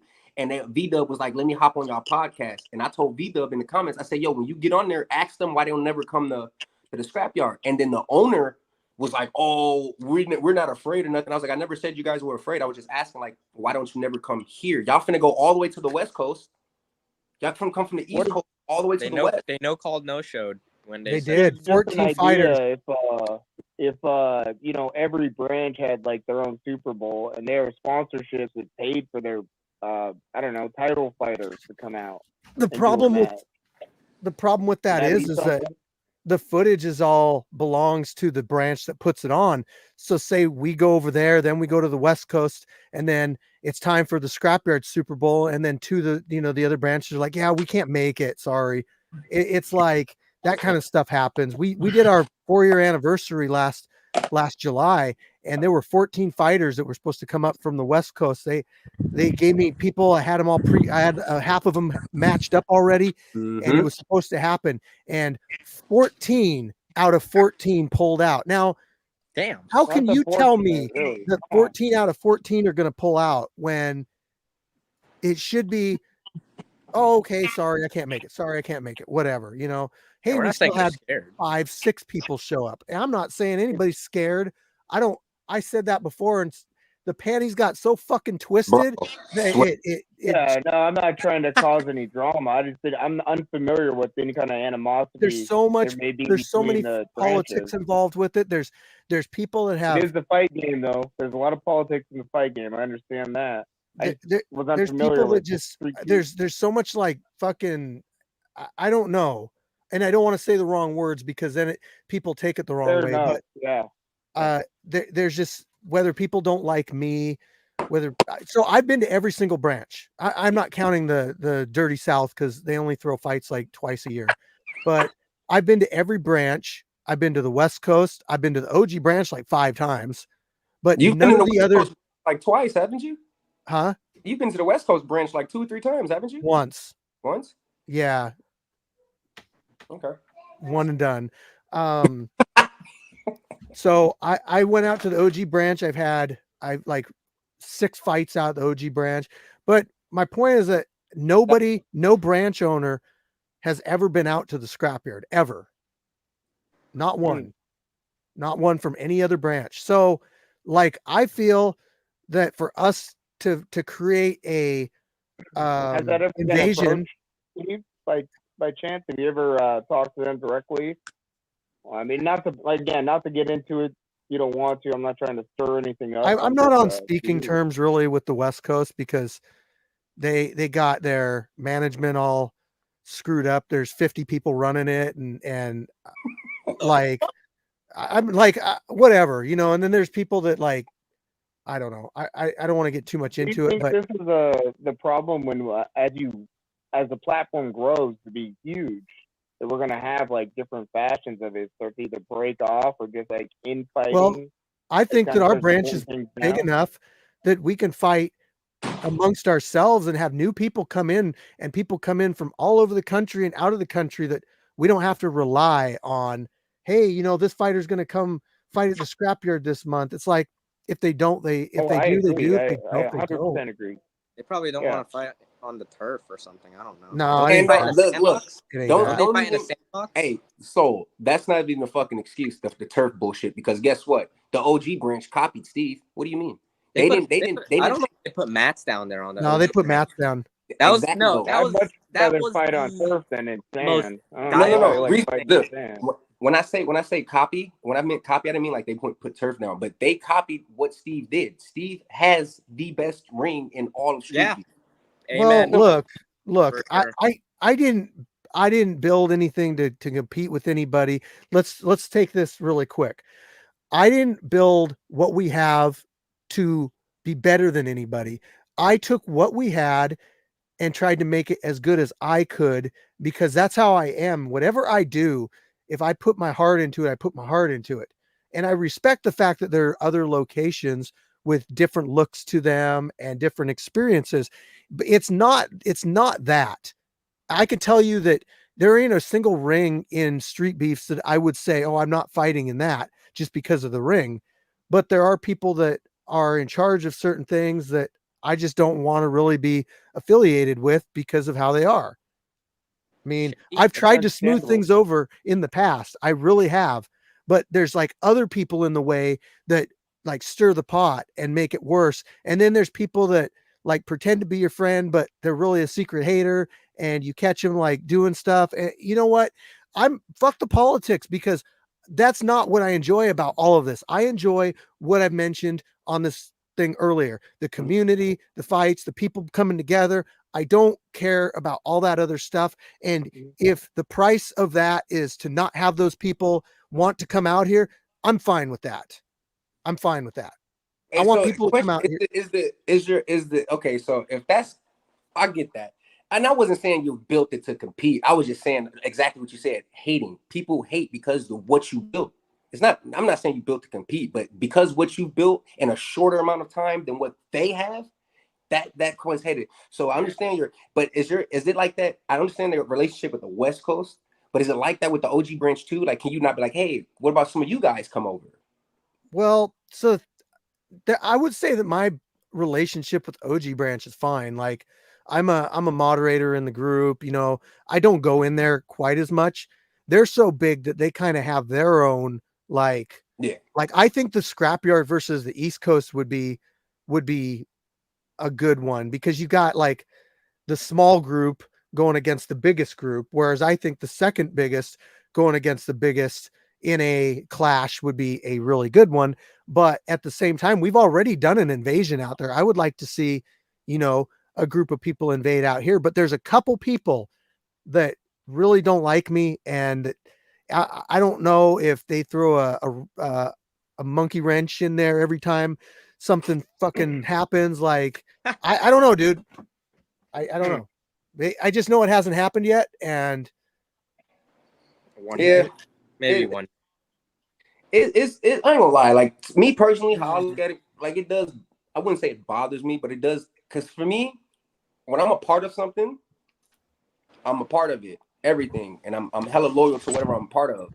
So when I look at Street Beefs, yeah, I'm loyal to Scrapyard, but Street Beefs is Street Beefs. So yeah, it doesn't bother me. It just puzzles me. Like, damn, what are we not good enough for y'all? Like, y'all not? it's not the individual fighters to any of these branches. I'm telling you, like, I do get hit up, and we do have people come out from different branches all the time. Sometimes it'll be one or two, but I don't know. It's just it's funny. You see this sometimes in associations that are big. Like, I don't know if I can throw like a jiu-jitsu association. I won't throw any names out, but sometimes they, have their school in that certain affiliation, and they may not, agree with the affiliation and start to branch off through their own stuff. And I don't know, man. Sometimes it's just a poor reflection, I guess, on the affiliation as a whole when you have some infighting, I guess. Right. And, I feel like unfortunate that happens. I feel like the internal conflict should be resolved, but if nobody's willing to resolve, if nobody's willing to, like, say, hey, enough of this bullshit, I'm here to resolve the conflict. If nobody does that, then it's just going to keep going. Yeah. And so I kind of have taken a step back, and I'm just like, you know what? If I'm a branch of Street Beefs, I'm not a branch of the other branches, so I don't have to talk to them or anything like that. Anything Scarface says, he makes rules. It comes down the line. Like, I respect that, and I go with it. I do talk to him somewhat frequently. But like, even when they do invasions, he doesn't really go to the other places, it's kind of more like a group of people needs to get together and do an invasion. Okay. But anyway, Nissan. I wonder if there's any sponsors out there that'd be willing to help us get a group together and do something like that. I'll go. That'd be awesome. Yeah, get some people out there. There's any sponsors out there want to get us together. I've been itching to fight. It'd be awesome. Other branch, like not for another branch, but I've been itching to invade somewhere and be like, yeah, Scrapyard just did that. You know what? We're doing a small one come September 14th, man. We got 4 guys from the Scrapyard going and invading an event. I mean, we're all repping it, so I think we can do that anywhere. Why not? Definitely. I'm gonna say this: like, there's other fight clubs in the States too, and if they contacted me and were like, "Hey, we're gonna invade the Scrapyard," I mean, I'd be cool with that, because they're willing to do something that, our our brother or sister, fucking whatever, won't even do. So, Fair enough. like, I'll give those guys opportunities and give them exposure. You know, That's all. Hey, that's what Friday Night Fades did. that's what Friday Night Fades did. Yep. Hey, I was actually talking to Louis. Louis talking about they're trying to come back up this way. Yep. They've been sending me messages. So you guys better be on point when they come back, because those guys, they put on a show. Yeah, they did. Are you guys gonna be there on Saturday, Flex and Soul? Yeah, I'll be there. I'll be there, but I'll be there a little late. I'll be there probably like 1 o'clock, 1:30. I won't be making it. So I'm not. Oh, you better be there, Fire Chicken. Come on. No, Fire Who's gonna Chicken. hold the camera? I might have to get a ride. My mom is literally. I gotta introduce her to you. I have to. Oh yeah, I heard earlier. Was it you haven't seen her in 9 years, 7 years? Yeah. Devin, congrats, man. That must be amazing for you guys. Congratulations, bro. I'm happy for you. I'll tell you one thing. Me hearing that she was coming helped me a lot. That's why I got good. Helped me a lot. Nice. Good for you, brother. Good. I'm glad, man. And she has a lot to be proud of, bro. You've accomplished a lot, especially with the Scrapyard. I mean, who would have thought, man? Just like we talked about, fighting in the backyard, and now look at us, right? Yeah. Like, not say it's anything about that, but really, Steve, you created something out of your backyard that's huge. That's amazing. And honestly, and that's one of the reasons why my mom wants to meet Steve, because she was like, I want to meet the man who gave my son an opportunity. And I was just like, there we go. I was like, all right. Look at that. And that's really what it's about, guys. That's what Scrapyard, I feel, what's unique about it. You don't go to events usually where you can get that kind of camaraderie. A lot of times it's team against team. It's a lot of mean mugging. It's a lot of mean mugging. Yep. I mean, it's understandable. You got guys there that are, they're there for war. I think the Scrapyard, you have guys there that are able to compete and have solid matches. Yeah, some guys get knocked out and we have a good time, but at the end of it, we're still a great community. You can be friends with the guy that you just had a match with. I mean, I know I'm really good friends with, I feel like now, with Short Temper, Dre, and even Black Panther. I mean, I talk to those guys regularly. Yeah, so great, man. Nothing like fighting another human being to become good friends with them. That's how you get to know somebody, bro. That's it right there. That's how I get to know people. I just talked to Short Temper like what I want to say the day before day before yesterday when I got back to social media, and the first thing he was like, bullshit you not. He's like, you want to know who I want to see you? You know who I think would be a good fight for you? And I was like, well, who, Dre? And he was like, nah. He was like, I actually think you'll beat Dre. He was like, I want to see you fight Nate. And I was like, well, we're gonna get some rounds in for sure. I don't know if we'll get a fight in. But we'll get some rounds in, though. Man, I was like, Nate's heavier than me, man. He's in a heavy weight bracket. Yeah. What's a good? I'm getting low. I'm dropping it though. You're dropping down. I'm still dropping though. I'm going down to 185. Yeah. Okay, you're gonna look sharp, bro. Got a question here, Steven Stilts. What's a good number of fights for a beginner to take in a year? And what are the benefits and negatives of sparring in practice, such as live hits? Do they take a toll on fatigue as training goes on? So I'm going to run downstairs. I'll let you guys discuss this because you've obviously fought, in the Scrapyard and in other places. So, yeah. All right. Are you out of here, Steve? No, I'm just going to run downstairs really quick. So I'll be back. All right, buddy. So I'll let you guys discuss this one, and then I'll see what else is up for questions. Yeah. So that's kind of like a two-part question, and so the first part, in my opinion, we'll break it. We'll go around where everybody answer each part, and so the first part of it, I would say, as a new fighter. And as a beginner, how many fights to take in a year all solely depends on how much you train and how much you feel confident in your body. I know people who started fighting and only took 3 fights in that year because they spent most of their time training and sparring, and then they fight. Me personally, when I first came out here, I fought 7 months straight. That was 7 fights in a row, and this is my first year here. So it just all depends up to you. So how you? Well, that's just my personal opinion. Depends up to you. The words are right out of my mouth. I think it really just depends on, how much you're training and how your body can adapt to that. Yeah, I would agree with both you guys. It really does depend on where you're at condition-wise with your body. And if we're talking like a beginner, like somebody that has never had an altercation before, I'd recommend you do get some training in before you step into competition. I know some people want to go in just off the street and just try it, and that's understandable too, as long as you get an opponent that also is at your skill level. But if you're looking to do this and, I don't know, take a run at it, make a career out of this, I'd recommend at least a year and a half of training before you do a competition, honestly. So you need to get the basics down. You need to be familiar what it's like to get hit in the face.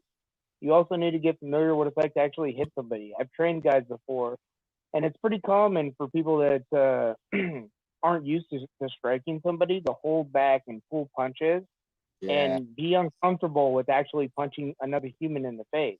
It's also pretty common for people to have a misconception of their own ability. Like they think, if I hit this guy, it's going to hurt him and he's going to go down. And then you get into an altercation and you hit the guy and he's like, oh, why isn't this guy going down? Like, what's going on? Or he's a lot harder to hit than you thought he was. You know, there's guys out there like that. I mean, you have to know how to respond to after you get hit. You know, a lot of people freeze up when they get hit, especially if they never gotten hit hard. They never felt like getting your bell rung, feels like, they don't respond well. Prime example of that is Corn Fed and his last fight, not Manador, but the fight before that when he fought the other guy. And he beat Corn Fed, beat him, and I talked to the dude that lost, and it's crazy because the first thing that he said to me, I was like, bro, what happened? The first thing that came out of his mouth was, I wasn't expecting to get hit that hard. Nope. A lot of people aren't. And a lot of people don't expect the speed at which things are happening in the fight. I think that's a real misconception too. If you've never been in an altercation, it's the speed at which things are happening. It's like you see it happening, but you're not quite able to react to it unless you're training, unless you're training your body to react to things. You're almost watching punches come at your face. Yeah. So you have to train that out of you. You have to get comfortable.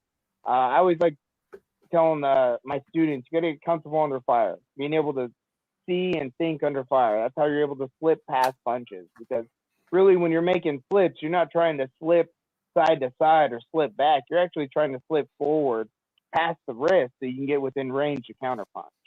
And that takes experience. You got to be able to get comfortable with getting hit. And that plays into the second part of his question.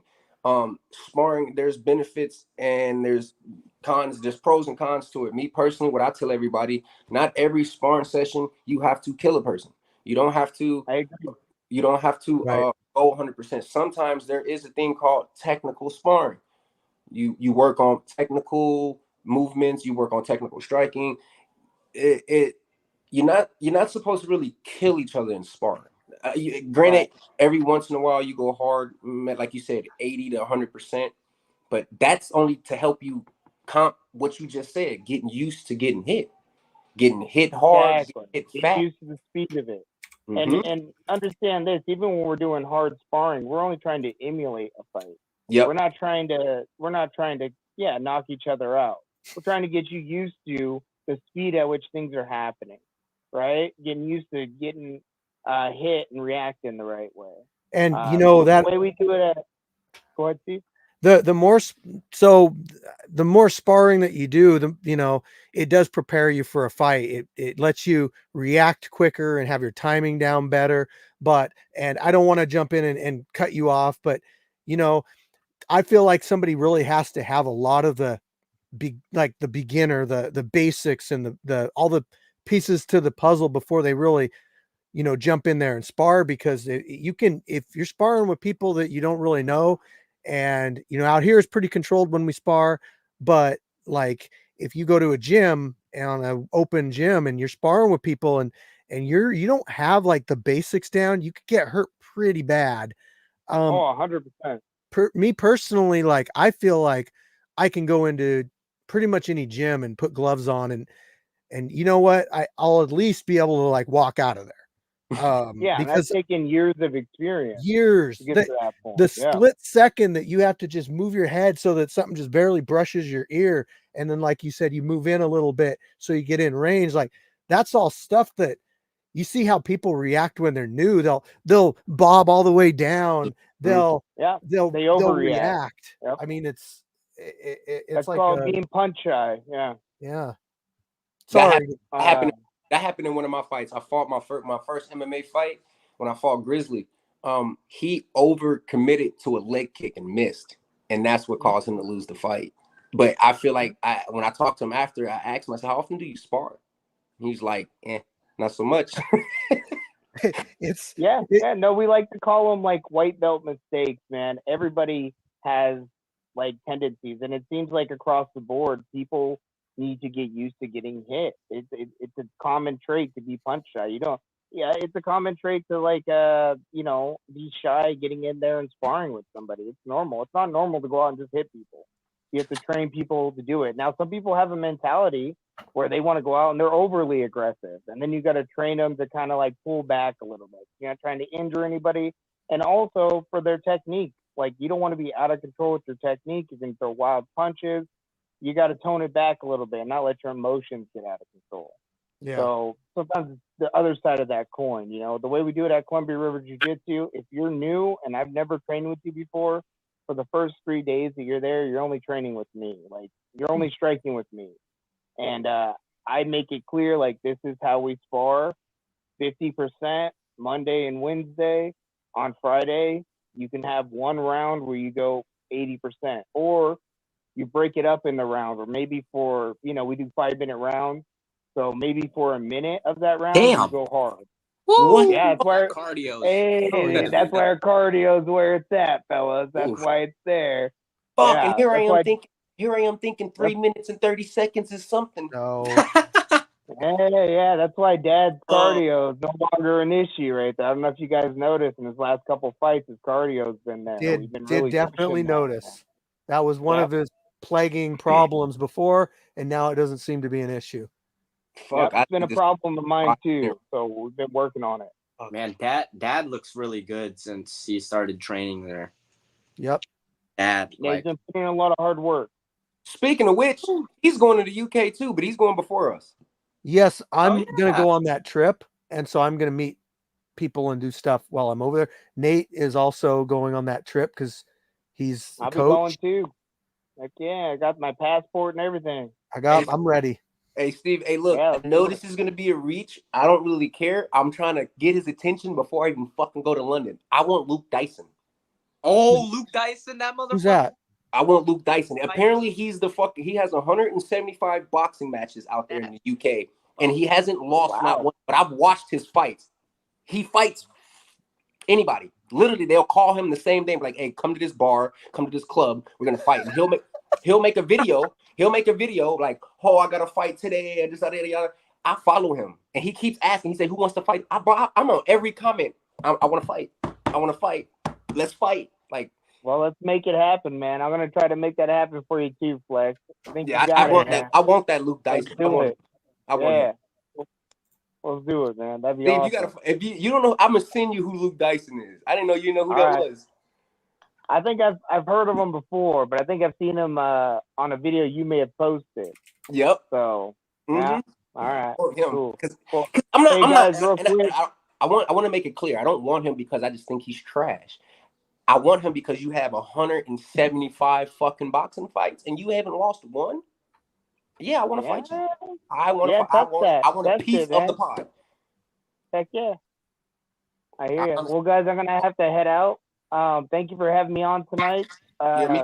Plus, I gotta go. If you don't mind, Steve, I'm gonna plug my podcast for Go ahead, belt guys. Check it out if you haven't. It's on my YouTube channel. I'll be there this Saturday cornering Red Fox for her second match.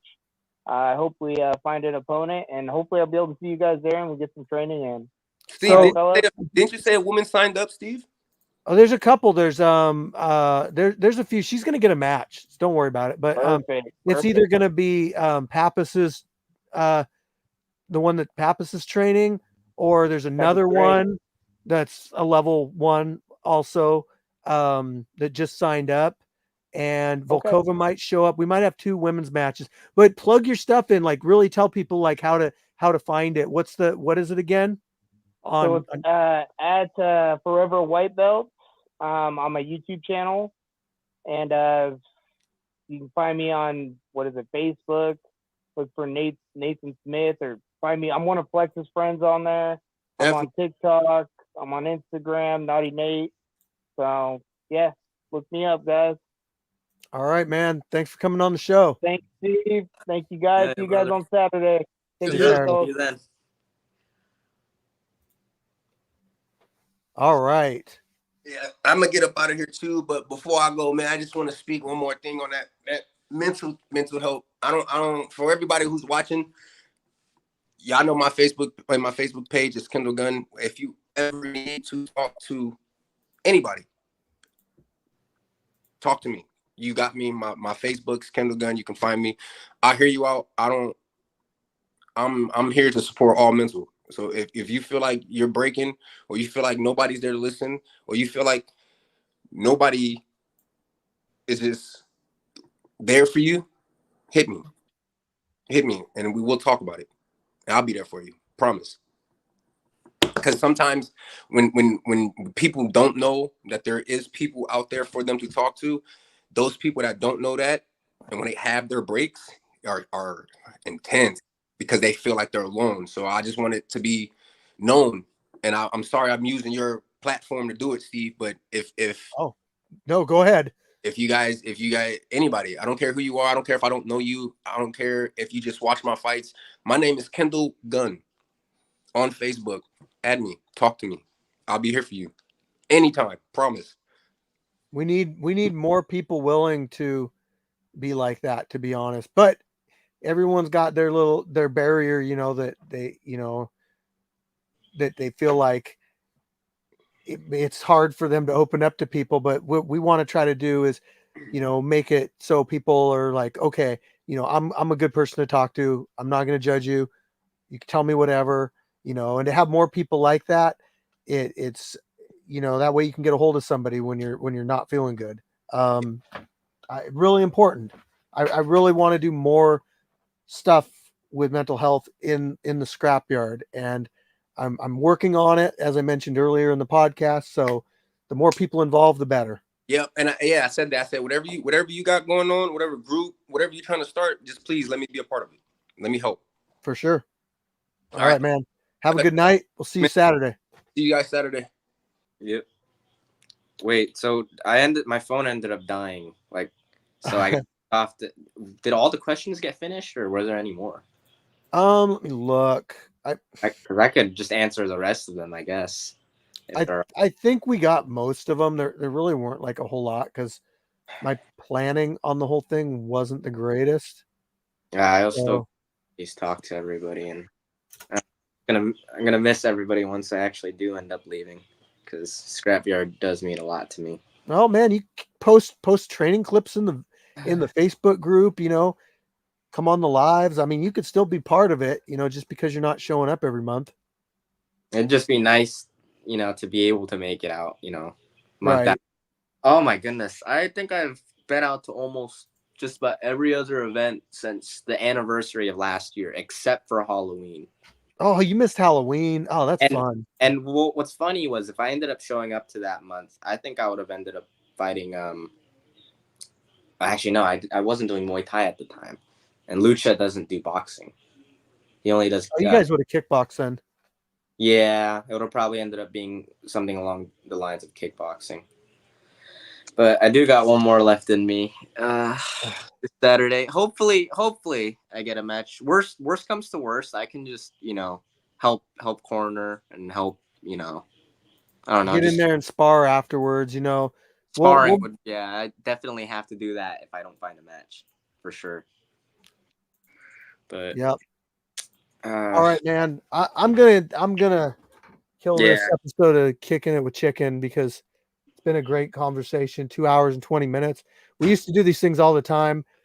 Now we kind of do 30 There we go. Now we kind of do them just every once in a while. So next episode will be episode 100. Fights this Saturday, live feed, and maybe you'll see Soul fight. Maybe, just maybe. You want to tell people? Worst comes to worst, I'll just roll with Lucha again. Okay. I think that'd be a good bit of fun. Or I was gonna plan on asking Sanj to, like, since he's a little bit weighing a little bit more than me, I was just gonna ask him if me and him could just do like combat jiu-jitsu or something. That'd be pretty funny in my opinion. Yeah. Do you want to plug your social medias in? Yeah. I only use Instagram for the most part. At I hate you die now. I don't by the way I just made when I was in middle school. It's spelled with a Y-O-U, so instead of it just the letter U. And then on YouTube, my channel name is Jesus, these are so stupid. Specific Ocean. Specific Ocean 42, and it should just say Soul right above it, so it should be pretty. It sounds like an Xbox gamer tag.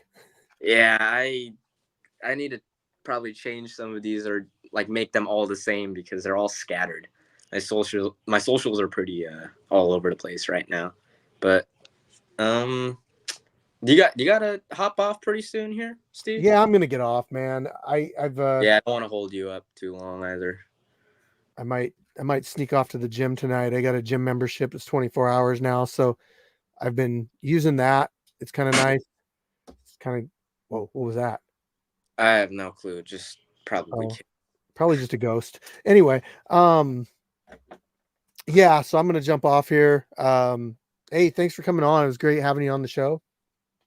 Yep, hell yeah, of course, anytime. And I will see you Saturday.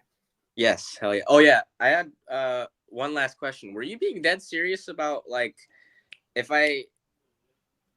somebody ends up coming out at my weight at 115 about making him an interim belt holder? I mean, if you're wanting to like make the trip out here in like a time period between, like at some point, then I would set that matchup. You know what I mean? I'm gonna try and make it out to at least three different events. I'd probably say. So yeah, I would do something like that. But yeah, I think I just heard my other half's car roll up, so I better get off here so I don't get in trouble. Really? See you later. Yep. Take care. You too. All right, Kicking It with Chicken, episode number 99, and that's it. Thanks for hanging out with us. I paid absolutely no attention to Instagram over here. Yeah, sorry guys. If you want to join in on the conversation next time, Instagram, just go over to YouTube. It's easier that way. But I figured I'd post this on here anyway, so you could at least kind of get an understanding of how things work at the scrapyard. So, that's all I got for you. So, peace out. First, I'll kill Instagram. Bye. And next, I'm going to say goodbye to everybody else. I got 11 people here. You know what I said? I did say I was going to do something. What did I say that I was going to do? Let me see here. I said I'm going to gift memberships. Boom. There you go. 5 memberships. Now we got to see who's hiding in here that hasn't said anything for a while. Okay, we got Chuck Whiskey, Dill Wilt, Jeff Sims, Hobo Rob Prospecting, and Vince Del Taki. So you guys all were gifted memberships. Congratulations. I know you guys didn't say anything during the live, but it is what it is. So, all right. Fire Chicken out.